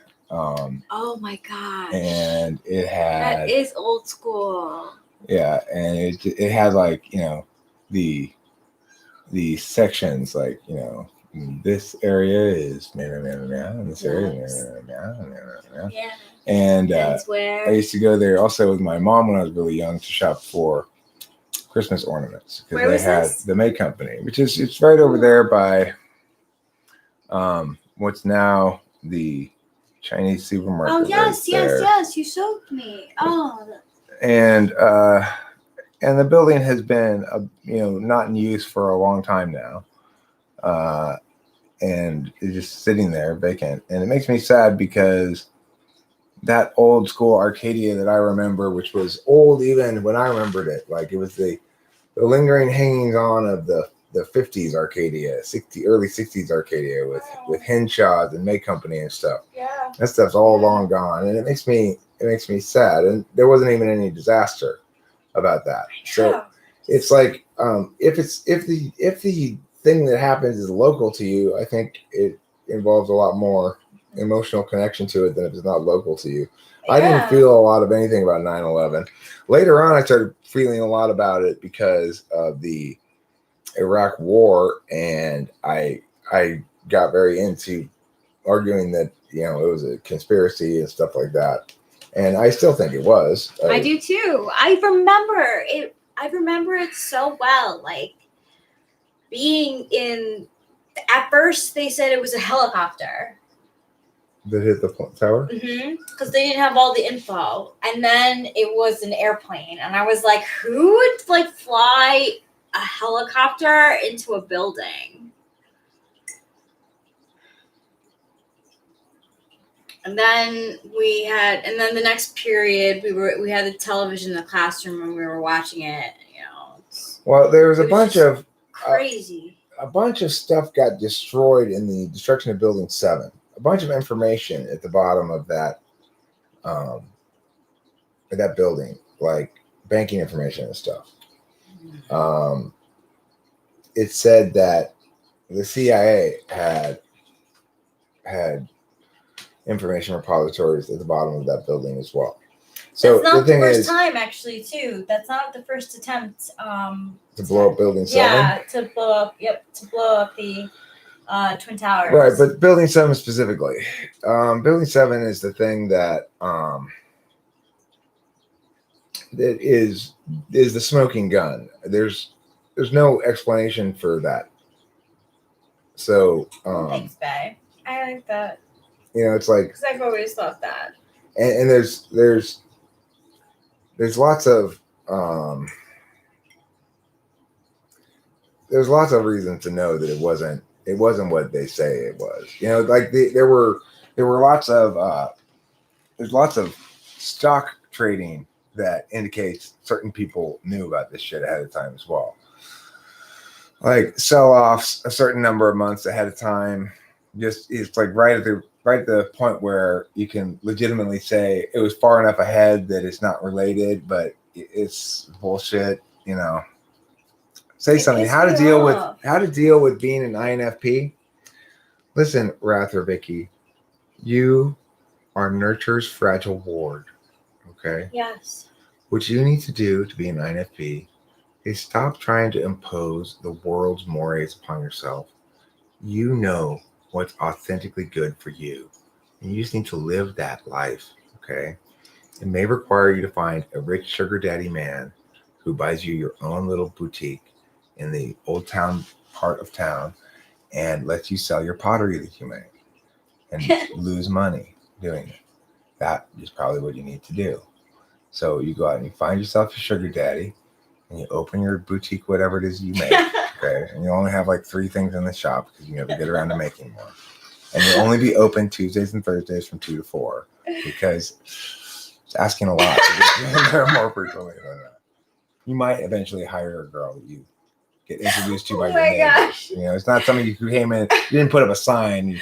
Your neighbor said, you know, maybe Julie could help out at your store and you could be open occasionally. Then be sexy and work out. That's more like a TV show. my horrible INFP life. You know, and then wear sweaters and complain. That's the INFP way. You have to choose between two boys. Oh yeah, and also your big suffering in life is that even though you've got this sugar daddy taking perfect care of you, Ramon works at the Mexican restaurant next door, and he's very handsome, and you're not sure if you should cheat on your husband. I'm telling you, he knows. He knows.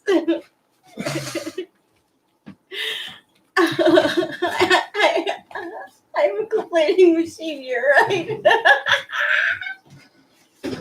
Just make sure you have enough sweaters and it'll be fine, okay? It sounds realistic, Eric. He knows. Trust. When in doubt, put on another bulky sweater. I almost choked. Like, not even joking. Or you know what you could do? No, wait. Let me gather myself, please. Okay. Yeah, okay. Yes. You could be the lady who teaches interpretive dance in homeless town. Yes! You could be that lady. You could be the lady who, because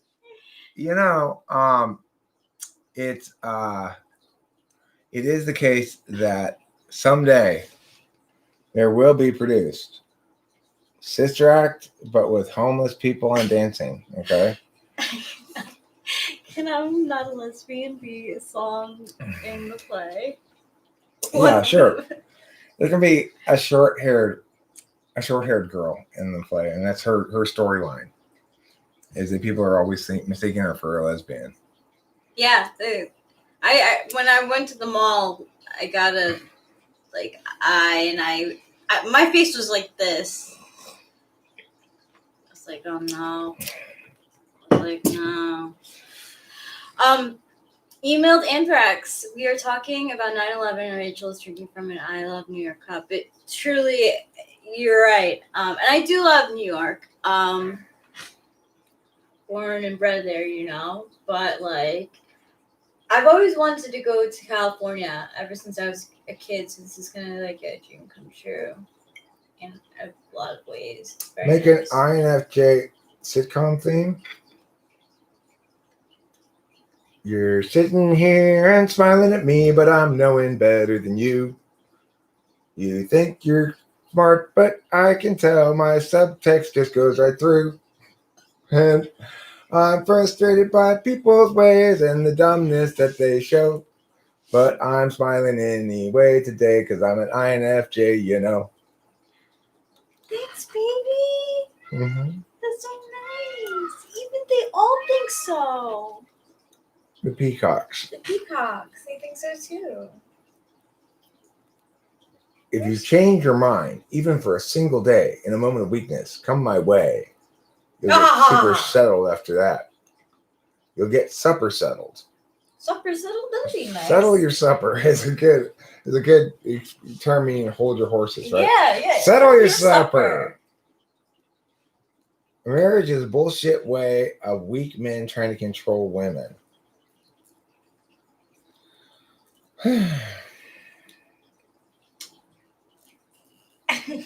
Got to keep that fire, and if you can't, your lady has every right to go elsewhere. Can I put a ring on you? Sure. Can I put a ring on it? I'm putting a ring on it, guys. Look, Dula the jerk. Nobody's saying that your lady doesn't have a right to go elsewhere. It looks nice on you. But she should inform you if she's planning on doing so, right? She shouldn't sneak off and hump her little brains out. I just proposed to a poster, guys. He's wearing the ring. Can you show them? I am Mrs. Rachel Appaloosa now. Yeah, he is Mrs. Rachel Appaloosa now. And the ring symbolizes it's natural emerald. I got it from Ring Crush on Etsy. And it's natural emerald with 3 stones, one for me, one for Eric, one for Pee-Pee. Isn't marriage a way to get your belongings stolen? I mean, that's not how it played out for me. I've been divorced twice, and I didn't have to pay anything. And my third wife here. Third time's the charm, they say. First time for me. We aren't formally, officially married yet, No. But it's still the most committed and happy I've ever been in a relationship, so. because I'm an exciting asshole keeping the fire. What? I'm just saying, dual jerk, if let's say I don't keep the fire adequately, then shouldn't my woman have a responsibility to break up with me rather than cheat? Yeah. Because otherwise you're just being fraudulent, right? Because presumably that's the arrangement you have. You are Playboy, wow. You are Playboy, wow. No, it's not. Settle your supper, Rathor Vicky. You just need to settle your supper. Oh, you're a dude. Give you tips to attract gals. Yeah. You got to stare lovingly at He's them like, and yeah. blink your little eyes at them.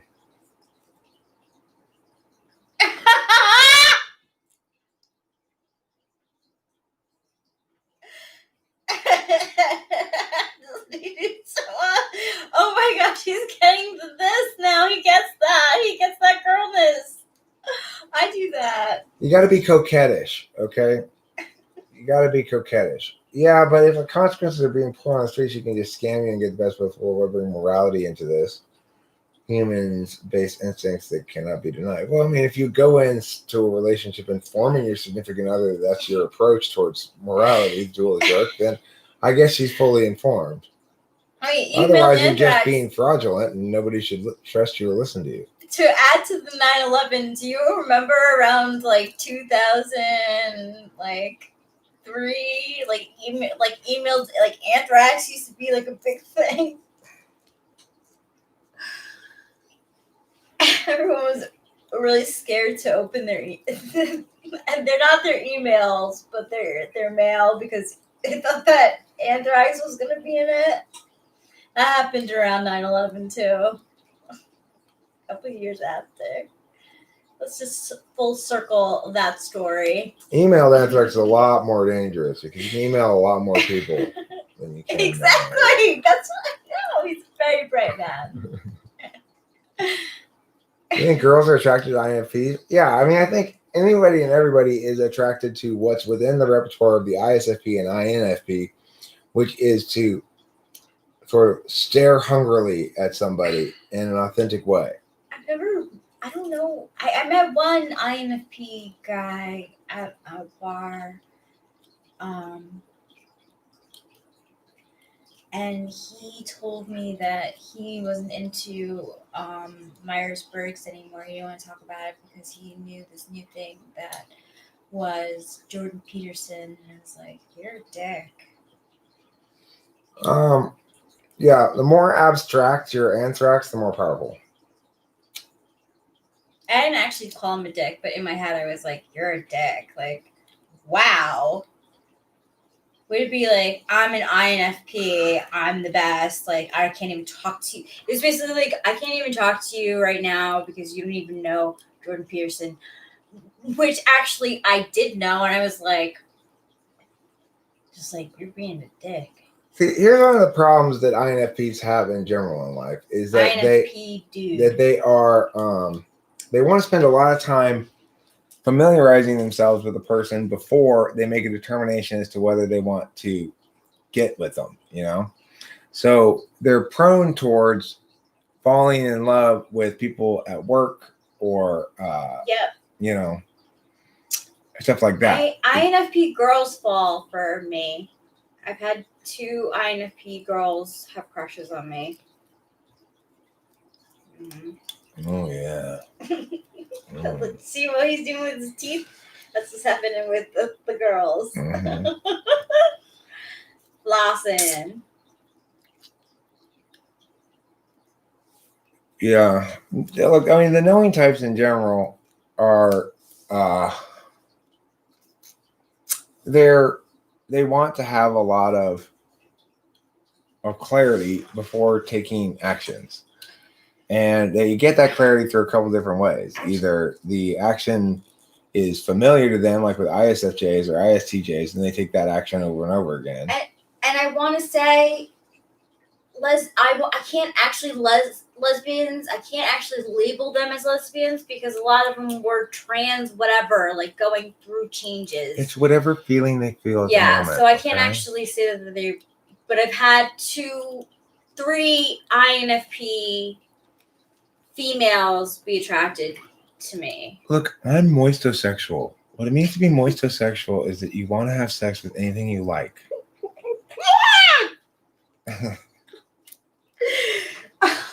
I'm an INFP. I'm moistosexual. Ooh, I really like that cardigan. Rub it all over my coochie. That's all over head of tie. You can get that head. Right? Is that how you say it? Head of tie. I don't know. Oh my god, I sound like a mom. People who have sex with and married buildings? Wow. Oh god. So like my icon right now is this bush that someone turned into a Tyrannosaurus Rex, or I like to say Velociraptor. I think it looks more like a Velociraptor. But I think it's supposed to be a Tyrannosaurus Rex. Anyway, because I feel like I'm 35 and I'm losing my edge. You know that song? It's LCD sound system. Yeah. I'm 49 and I'm just gaining my edge right now. I'm finally learning about sex, drugs, and rock and roll.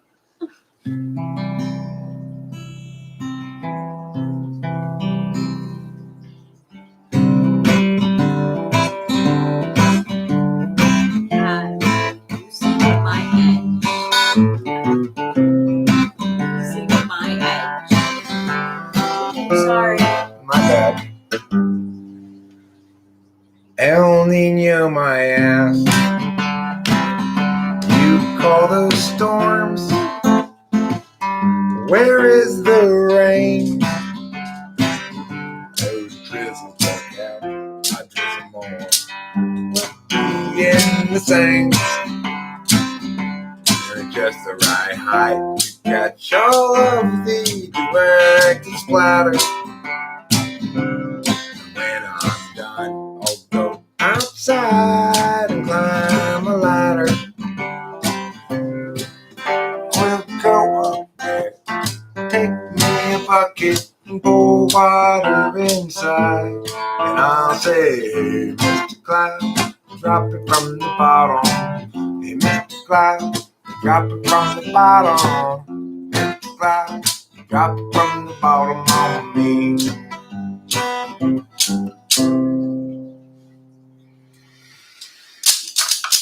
Nice job, Rachel. Thank you. You know, it's and I mean that because having played with people who don't who aren't musicians per se, they typically have a lot of trouble playing percussion, but you got good rhythm. Thank you. I'll do it anytime you'd like. Can I be your son?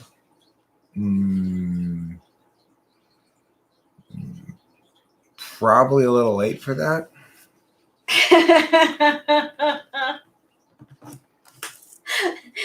Nice labeling there with Marlboro. When a man and woman live together and present themselves to friends in public as married, the common law considers them to be in a state of matrimony, even if there is no ceremony or license. Thanks, Horse Mumbler One. You're on our side. That's very sweet of you. I take that as very sweet. I appreciate that. Is that sweet? It is nice, yeah. I mean, I think he's responding to somebody's question about what common law marriage. I don't think he's being sweet. I think he's just answering. Oh well, I think it's sweet. You want to be the okay, adopted? Yes, it's okay. I think you need to live together for a few years before it gets legal. Just kick her out every 2 weeks or every 2 years. It's ridiculous. Wasn't my daughter on the intended target audience demographic for One Direction? Was she a fan?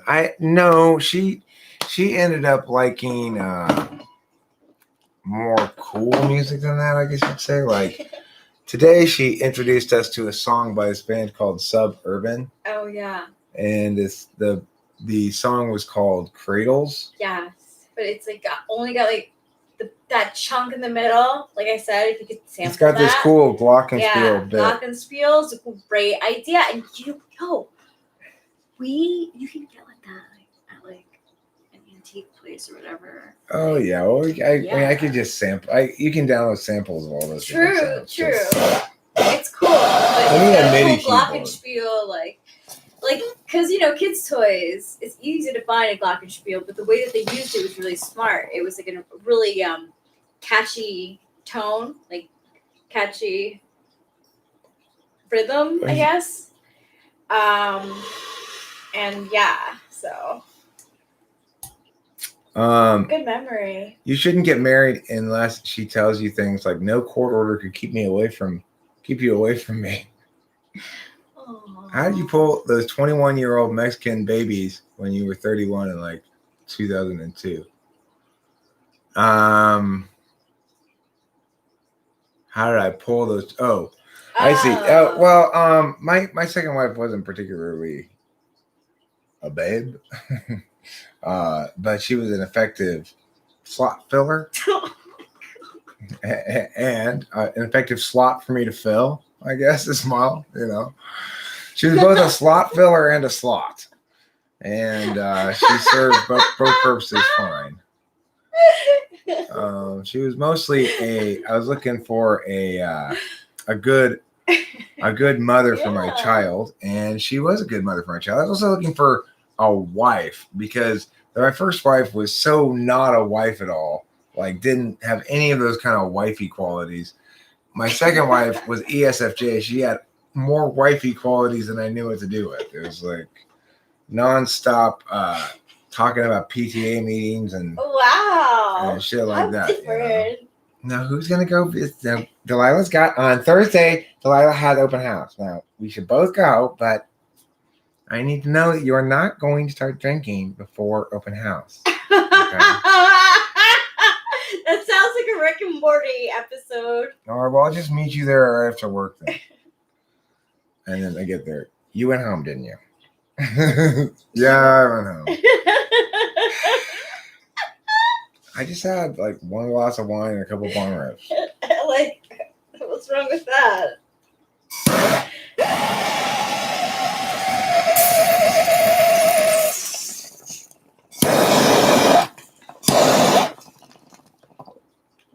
Well, I'll tell you something.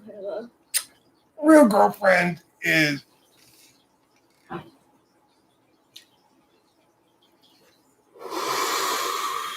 not that exciting. It's like it's what you get used to when you're allowed to, It's right now for quite a long time.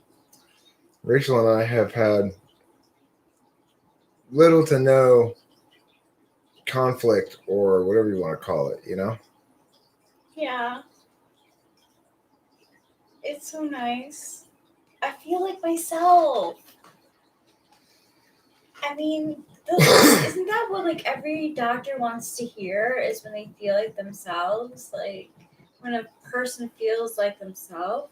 I don't know. I would say yes. Be what you like. Be like yourself. Because you're having a wonderful time, but I'd rather be whistling in the dark. Whistling in the dark. Whistling in the dark. Whistling in the dark. Oh.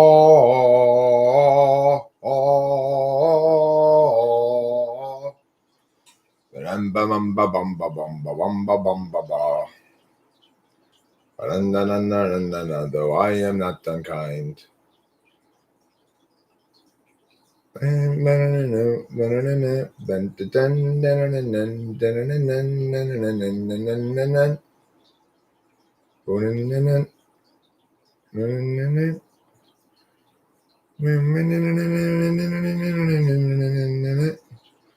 Whistling in the dark.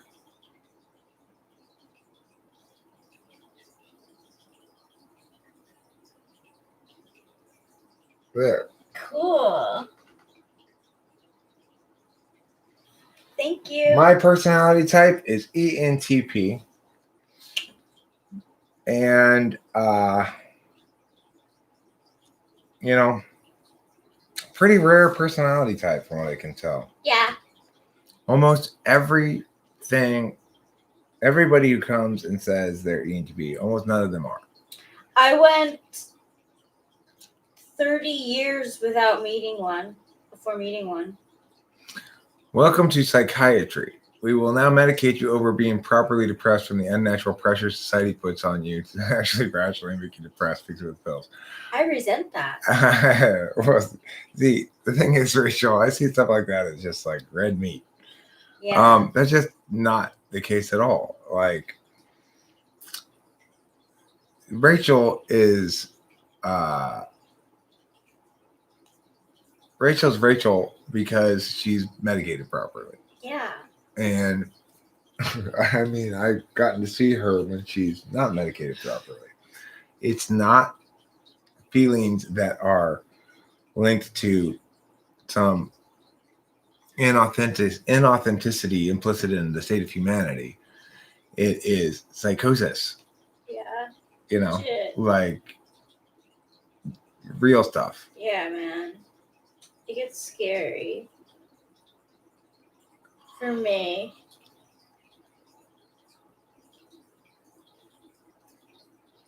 You don't have to become ENTP to attract gals. You just got to do the same thing that everybody has to do to attract girls. You walk up to them, you say, "Hey, girl."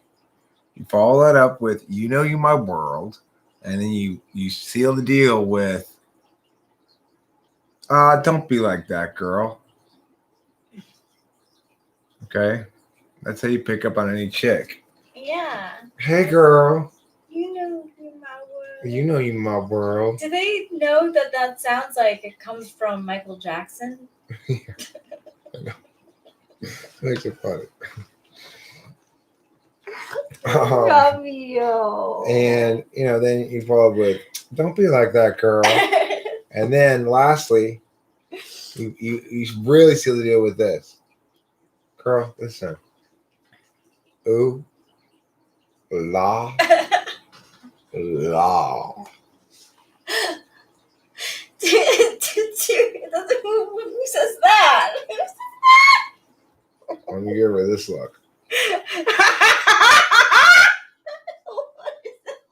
Oh, yeah. You can see the bipolar. Oh my Ooh, gosh. la. Like that. That's how you pick up on chicks. Or you could try some pickup lines, You could say, "I'm in law school right now. I'm studying issues of consent. I wonder if you could help me practice." That's a good one. Ooh, law. Mm-hmm. That's how you get me at law school, huh? Hmm. Oh, this is yours.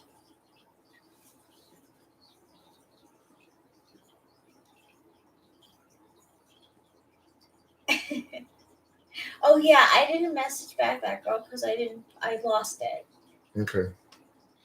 The other thing you can do in general, I want you to help me teach me the difference. Okay. So that was rape. Okay. Now I understand. Thank you for your instructions.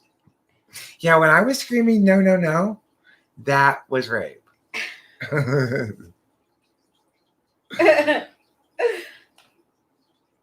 Probably one of the best things you can do to deal with the meow is to just ask them if they want to dance. If you know how to dance, girls like to dance.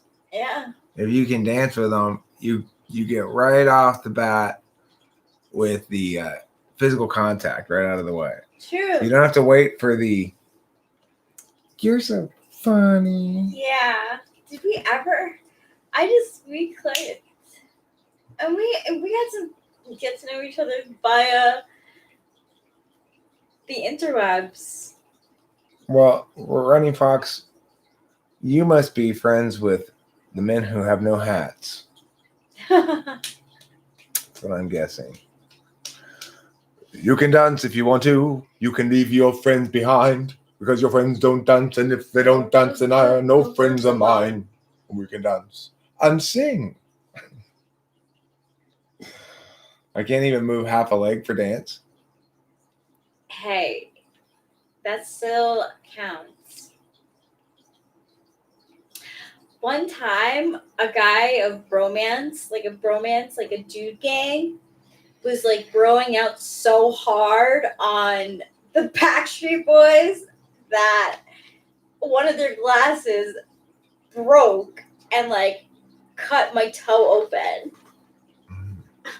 That's romance related injuries. Dancing just shows off your physical athleticism. Well, I mean, you could ask the girl, would you be more impressed by witticisms, some sort of athletic thing like dancing, or a display of wealth and power of some sort? The best. What kind of girl are you? What's gonna work with you tonight? Let me just sit. Hi, ladies. Let me just sit down here. I'm gonna ask each of you to answer a couple questions for me. What's gonna work on you tonight?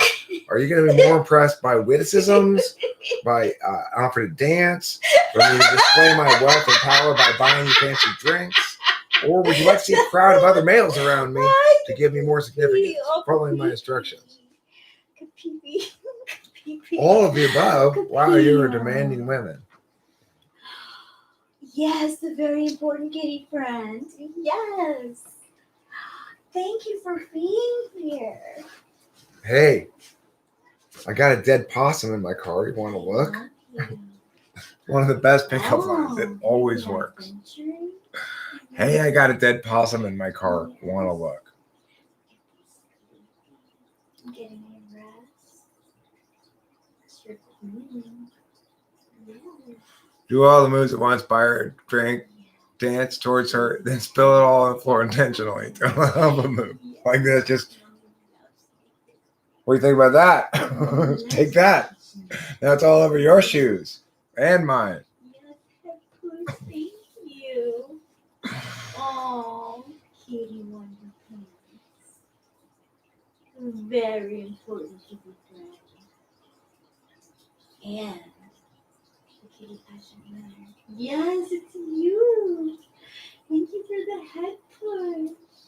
Oh, my head push friend. Yes, Peach knows I love you. Mommy What a loves you good very kitty friend. much.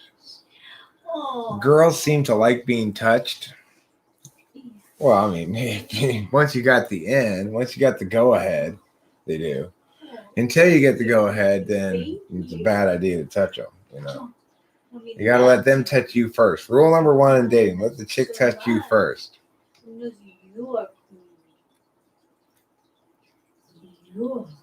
Yeah. You can't tell because the smell is only sort of rank and nasty, not extremely so.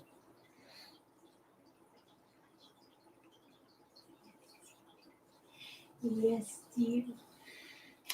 Yeah, you look, the rule is very straightforward. I've told it many times before. All you have to do is make a joke occasionally until finally the girl goes like this.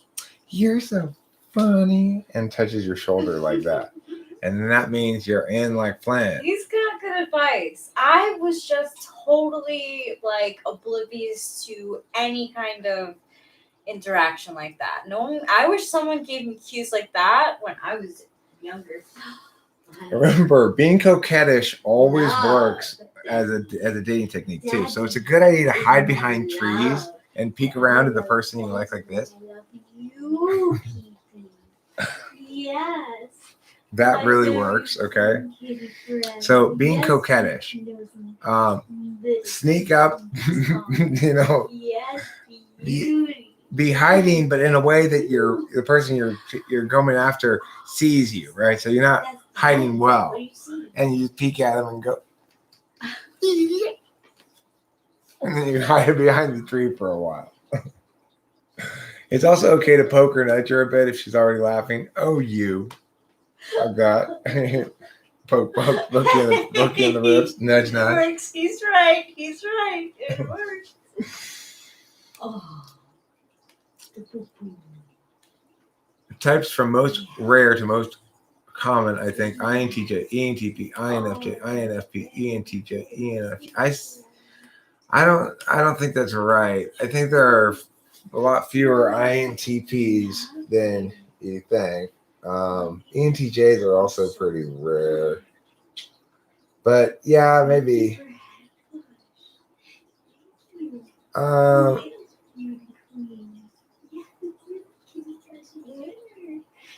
Yeah, no, you might be. I would put INFP. INFPs are more common than INTPs. What do you see?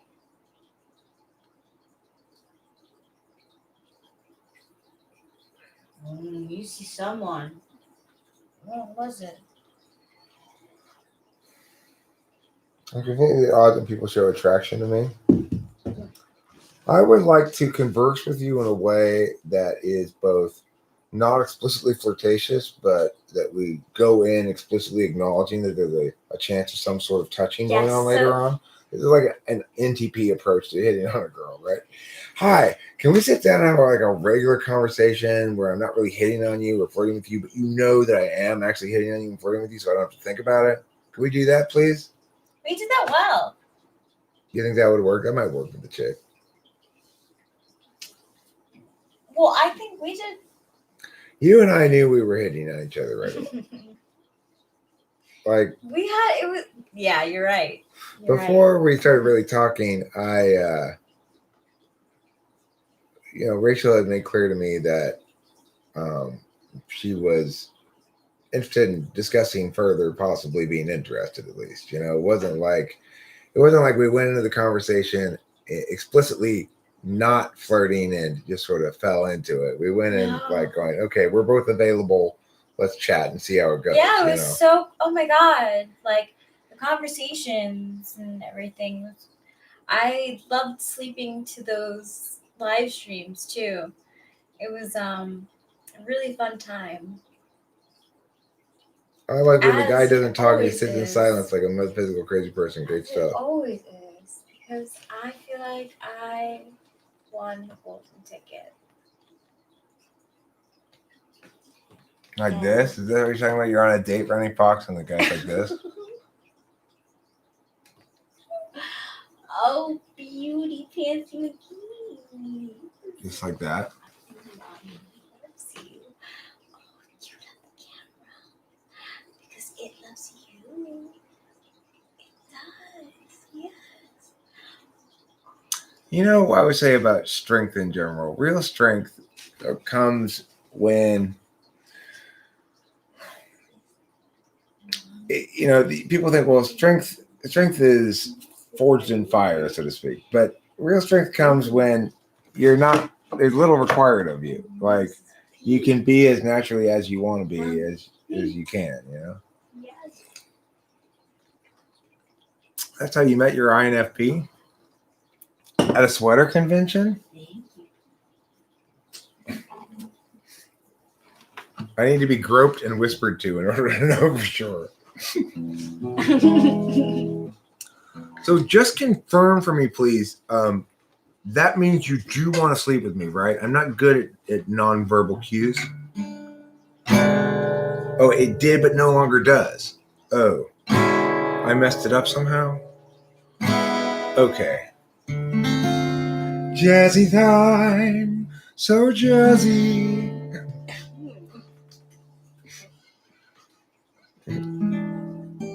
Horse Mumble is devastatingly handsome. Which function, which slot question? Go for it. I'll answer in song form.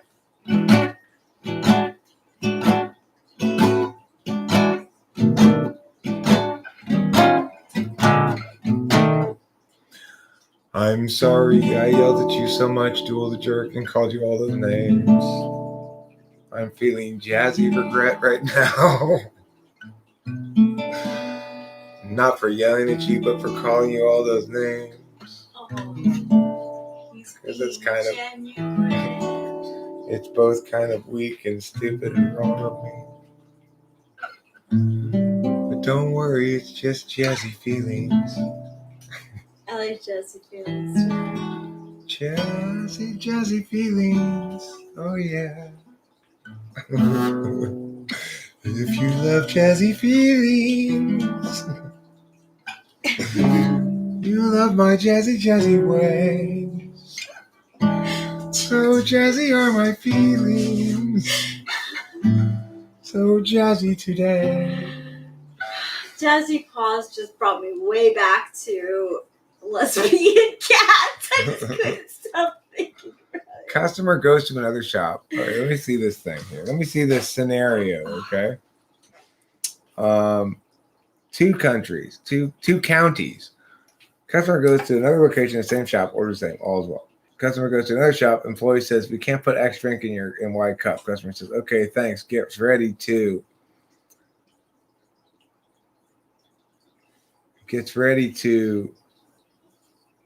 NK in white cup is not a problem. What function combo moves this employee say we can't do yada yada? Probably SI. Just they haven't done it before. Wait, what is? It's like, in other words, let's say in one location of a restaurant, you go, can you put my my medium ice cream thing in a large cup because I don't want it to spill over the top at all. Well, who do you see? And then one place says, yeah, I can do that. The other place says, no, we can't do that. But the same corporation, same chain, right? So I would say it's just SITE. It's, well, if they've not done it before, they're going to say,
thwack. Today I had to take my daughter I had to pick her up from the mechanic shop where she dropped off her car. And I thought to ask her for the first time in a long time, hey, do you have any speed? She's like, yeah, I do. I was happy.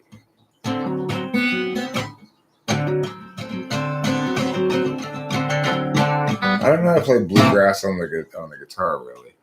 I can play bluegrass on the banjo, but I don't know how to play bluegrass on the guitar.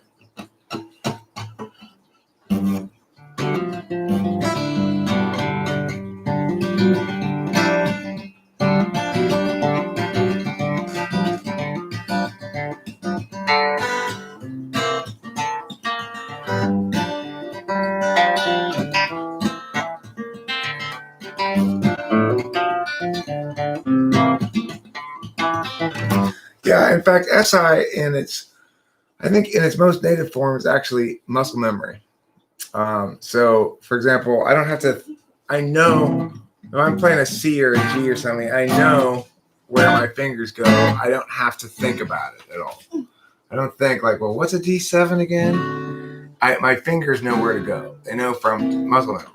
This is the most basic physical form of SI as a knowledge function is muscle memory. The fact that I don't have to figure out or remember consciously in an NI way what to do when I reach a doorknob. I know I turn it. I don't go like, what is this thing? A button? Oh, that's right. It's a knob. Knobs are turning. Yes, I see.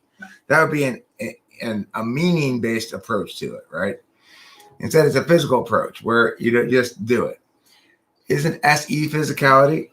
Well, yeah, SE is a body is you moving through space in a coordination with other bodies. So, for example, if I'm playing soccer, it's SE because I have to mostly attend to the other players, the ball, and assume that my SI is going to be on autopilot. That when it comes to kick, my SI will provide me the knowledge to kick in the right fashion and not all dumb, you know? That's so then you're in an SE frame of reference, which is relying on SI autopilot stuff. If you're an SI frame of reference, then you're like paying attention actively to being in a bath and enjoying the pleasure of the warm water. If you're in an NE frame of reference, you're relying on SI to provide you. So I might think to myself, where am I going from here? A minor. I'm relying on my fingers to know how to A minor, just as with. So if I'm making up a song as I go along, I'm using extroverted intuition, right? So like.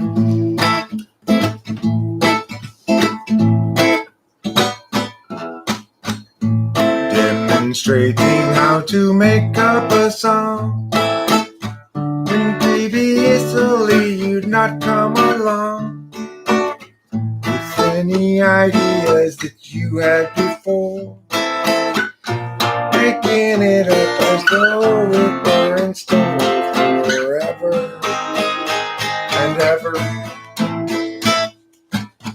I might conclude that A minor needs to be, because I recall that I began with it and he was also incorporated in this.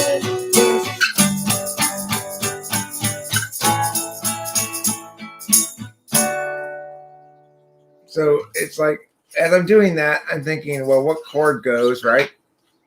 I know from past experience, like, well, if I'm playing in A minor, then it's like F and B flat and D minor usually go with that, and C, G, you know? I know that from like an NI kind of a way, but my knowing how to play an F or a B or whatever, B flat, that's SI. I don't have to think about it and reconstruct it.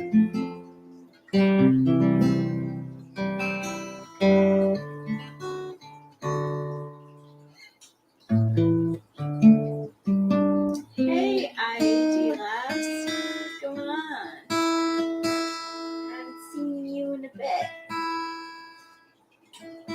He does play, actually.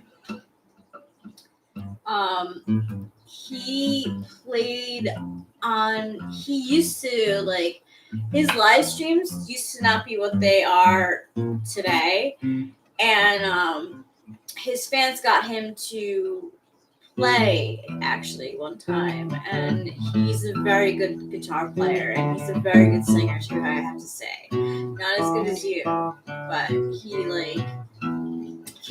do covers well. I don't necessarily think I don't remember ever hearing him play it, but there are plenty of people who are better musicians than I am. I'm very good at what I'm good at, which is mostly I got sort of my own style of playing, I guess, in general, and I've got my own songs that I write, and you know, I'm good at what I do, and it doesn't involve being a particularly great guitarist, although I've gotten to be a pretty great guitarist, rhythm guitarist, but I'm never gonna shred, you know. I want him to teach me rhythm guitar, actually. I pick up a nice drum every once in a while. I like playing. This is starting to like get it. Well, do I serenade my lady? The thing is, probably like the most romantic song I've written was for my last girlfriend. Dude, I think it's a good song. it is. But I do sometimes basically want to play songs together, and Yeah. Oh, look at the face right there. The kitty ears perked up like kitty because she loves when her daddy's playing. Oh, I am so happy right now. Me too. you come outside, your arms are folded. I'm getting scolded for playing again. I wanna be as much as I can in terms of the man you want me to be. But I gotta do what I gotta do.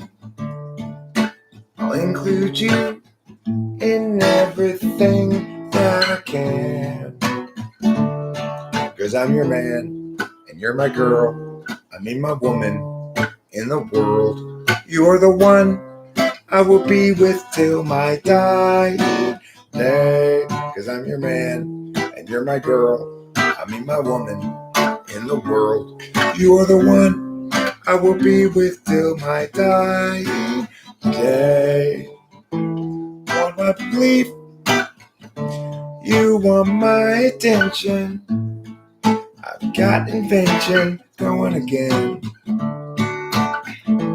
I wanna be as much as I can in terms of the man you want me to be. But Kimberly, please don't be mad at me. Though I made this song, 'cause I'm your man and you're my girl. I mean my woman in the world. You are the one I will be with till my dying day. 'Cause I'm your man and you're my girl. I mean my woman in the world. You are the one I will be with till my dying day. Yeah, but you know what? The one that you made when you were like doing it on the fly, you know, for me, that one pretty rocked out pretty hard too. I liked that one. All my other love songs were bullshit, or whatever that what it's called. Yeah. All my other love songs were lies. I can't lie, I love that song a lot. It means a lot to me. It's true. All my other love songs were lies. I mean, the funny thing about my love songs, Kimberly, one good thing about being in an abusive relationship is it does inspire a fair amount of art. Yeah. So like that song is all about how she needs to respect me. You know, I don't need you to come outside and with your arms folded and be scolding me because I stayed up all night. Right? I just don't need that. I'm not asking for that. Now, in this particular instance, what I did is something really clever. I made this love song about this whole thing. I meted it up, right? And it took other people telling her, "Oh my God, that's so romantic. You must be so like smitten by it or whatever," for her to go like, "Oh yeah, that is nice." At first, she was like, didn't get it. She just arms folded, like, but you stayed up all night. I was like, but listen to this song. You know, it's supposed to be romantic. I made it for you. No, no dice. No dice. I like that. You acted that so well, sir. Thanks, darling. Yeah, you're welcome. Doesn't he look so? You're vibrant. What if people just have a love addiction? Well, I mean, I think the love addiction, whatever that's called, is one of a few possible things. It could be codependency, which is not really love addiction. It's but it's moisture addiction. It's like we must constantly be feeling things for each other, or else there's a problem. I don't like that. That's codependency. And you could have um, sex addiction. And that's not love addiction. That's um, just treating your native drug in an abusive fashion. Yeah.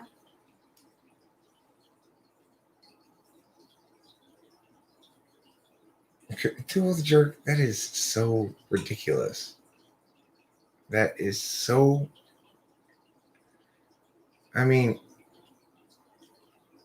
if like, why would anybody think that? You know how I know I'm a man? You know how I know I'm a man? I'll tell you something. Because any woman can attack me with a knife and they won't succeed. Did you bring the watermelon? Wait, that's how you know you're a man? Because you're immune to knife attack when launched by a woman? Yeah, I'm immune to your knife attack, woman. Watch me. Like, fuck no, you are. I'm too much of a man for you to stab me, woman. Your vagina prevents you from successfully stabbing me with that knife. Yeah, I blocked it with my dick, bitch. Your vain attempt to stab me makes me erect. Laughing at this, but I am. Rachel, Cameron, and Kimberly, all SI doms. Do you have a thing for SI doms? Rachel is not an SI. Oh, PI dom. You mean? I see what you're saying. Rachel, Cameron, and Kimberly are all knowledge function doms. So they're SI or NI. What you might call epistemology doms, I guess. But yeah, I do. I have a thing for knowers.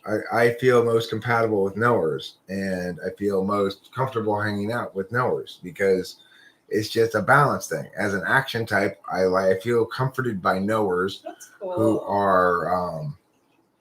who are prone to being too ready before taking action, to balance me out, who's prone to leaping before I look. Yeah, it's great. It's such a nice combo. And the way that he likes to go out is exactly my cup of tea. Like, it's really nice. How do you create Hi, chemistry with her so strong with her? How did we create such a strong chemistry? You know, our chemistry is pretty dormant a lot of times. It's not like we're constantly riffing off each other. It's just that this context, you see a lot more of it, I guess, externally. We do have chemistry. If you're talking about us, we definitely have chemistry. No, we do. It's easy, and I think it's natural too. For me, it's fun as well. I have to say, But we didn't create this chemistry though, Brath or Vicky. That's the thing. We didn't create it. Right. You can't get chemistry in a relationship where it's not naturally there. From the get-go, one thing that Rachel and I both tripped out on was just how similar we really are. You know, it's like. Thank you. That's hey. It's very nice. Listen, I appreciate your caring for me, Octavia Silva. If it had been the other way around, I would have totally supported that. Timeout. But I'm fine with that because that's fine. What kind of dates did I take her on to win her over with my terrible looks? If it had been insulting to Rachel, that would be off limits. But if it's insulting to me, that was not a good. You can't really insult a guy by saying, listen, but here's the deal. Here's the deal, though. You can't really insult a guy by saying his chick's too hot for him. That's a compliment. I love it. You know what I'm saying? It's hard to insult a guy by saying his chick's too hot for him. So, because how did I attract Rachel? Okay. Very simply. I had a YouTube channel. Yeah. That really gives you a surprising amount of dating capital. I mean, it, and then I played some NI. Truthfully, I didn't even know it. because I didn't even know I had the NI. I love when my daddy insults me. I don't. My dad's never. Well, my dad has never worded insulted me, but my dad has like insulted me by like treating me like a fucking animal. No, but that's not true, Rather Vicky. Look, with dudes, it really is all about. I mean, I've never believed myself to be an attractive person, although I believe myself more attractive now than I ever have been in the past, just because it even works on yourself unavoidably. It's like it's about understanding that sexuality stuff between men and women is about knowing what you want more than anything else, and conveying that in the right way. So it's like the problem with people who are males who aren't getting chicks or whatever is they think the chick knows better than they do what should happen and what they want and stuff. And that you're trying to wait for the chick to tell you, yes, I'm interested in you, and blah, blah, blah. You've got to know what you want and go and get it. And then understand that you may or may not succeed, but at least make it clear. That's where the whole show me your boobs thing comes in the equation. Lowmore, you're wrong. I did know what you meant, but I was talking about my dad, and that's different than what you were talking about. You're just making it obvious.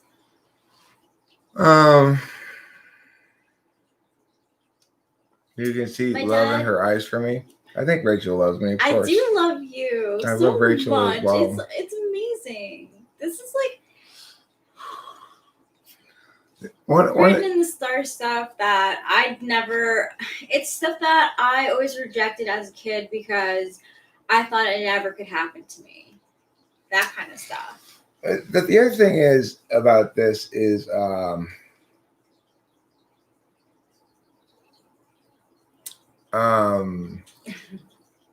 is that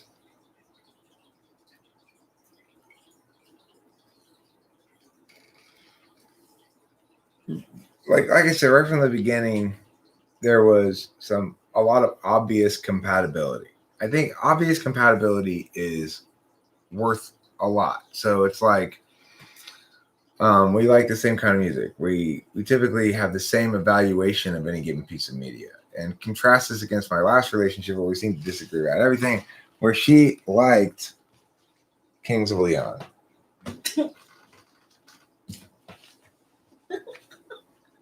And, it's like I couldn't help it as she was playing it to me in the car and just being like, yeah. Oh my God. I'm just like, no. Oh, this is horrible. What? How? Oh, this is, oh.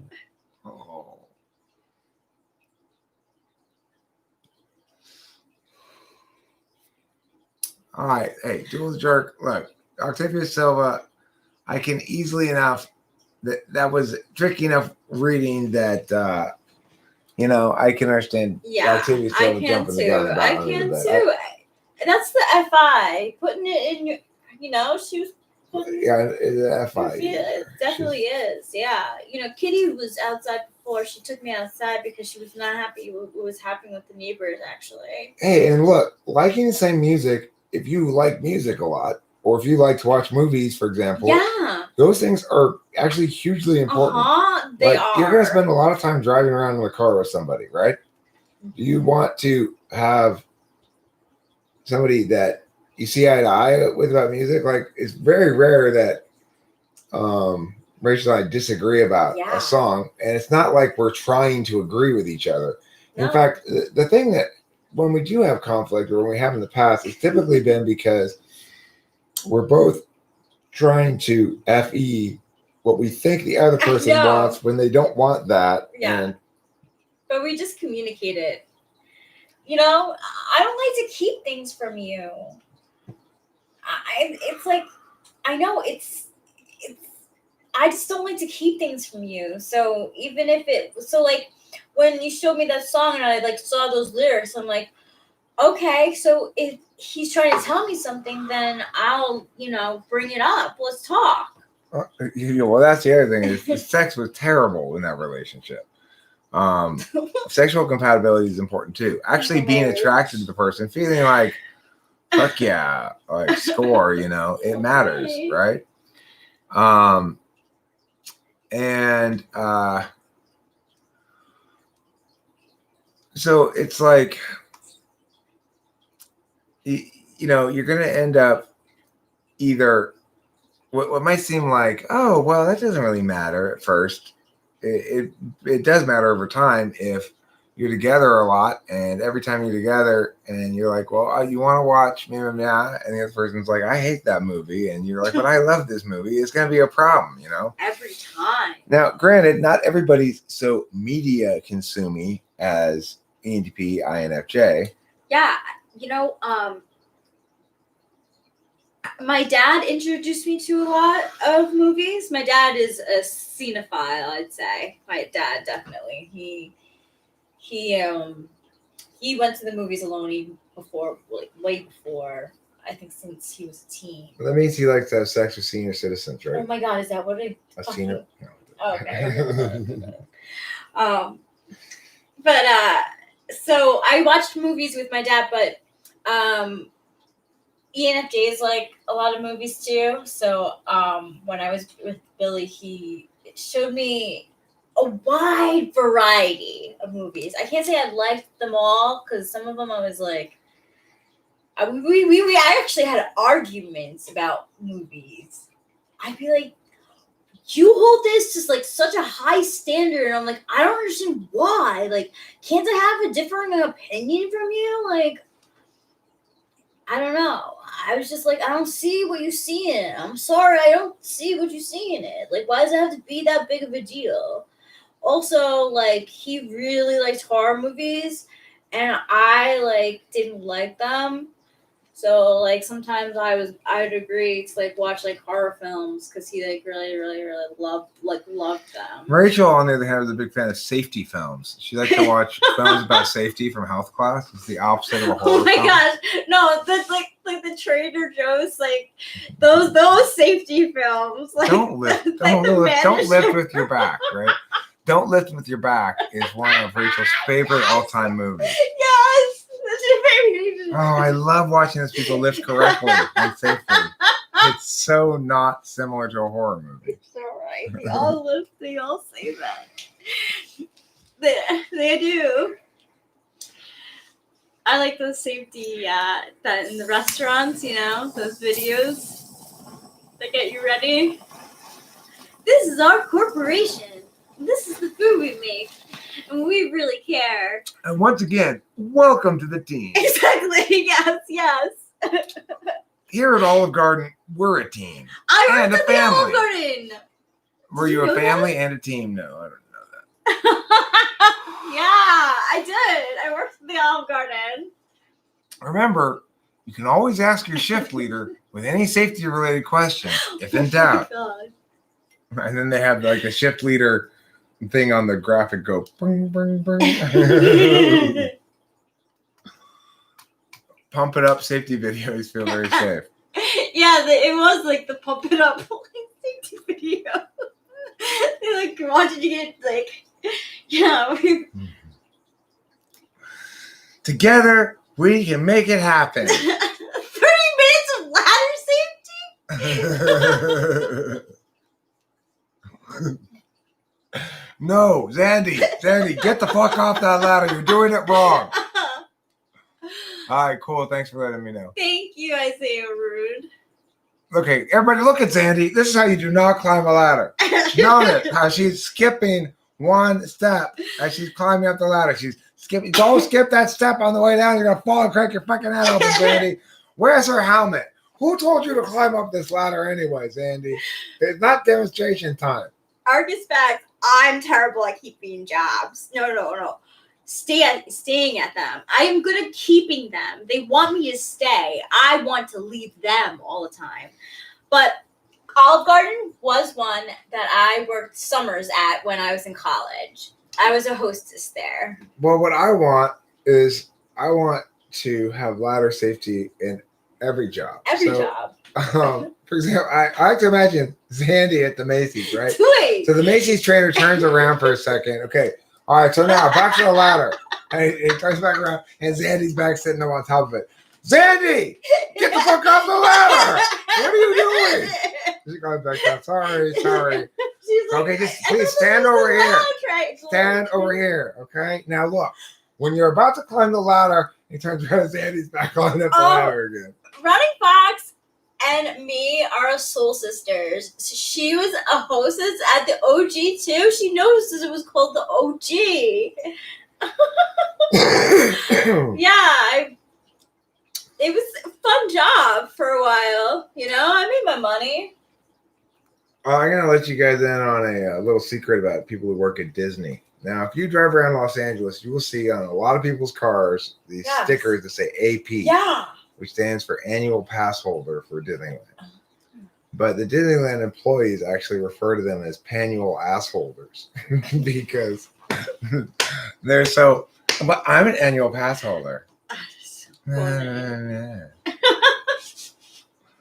Can't your FE make you motivated to stay at the job for longer? I think her NI makes her realize this job is not. Yeah. Okay. So,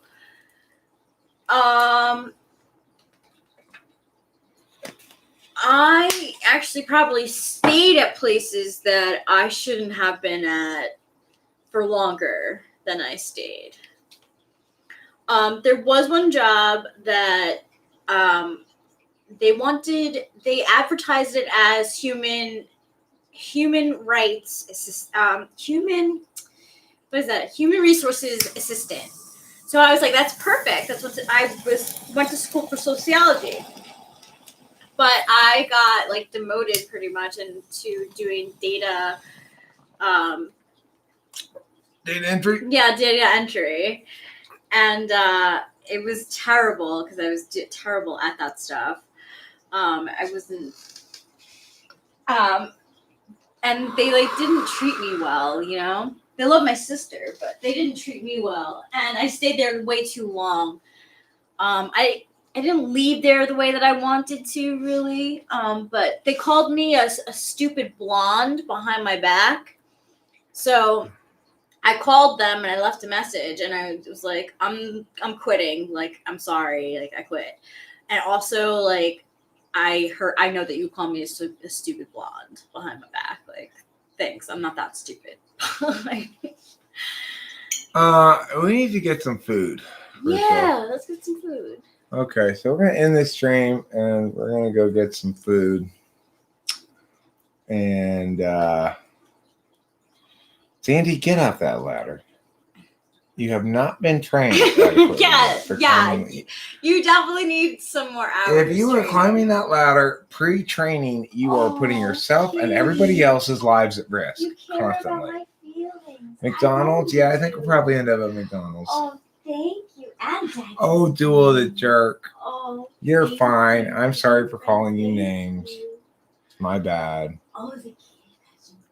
You want a Big Mac? They have a deal right now. You get You got Daddy. Yes. two for Uh-huh. basically two for the price of one. Big Macs are quarter pounders. All right. You helped Good me night, with sweetheart. that. It's time to go. Bye bye bye bye bye.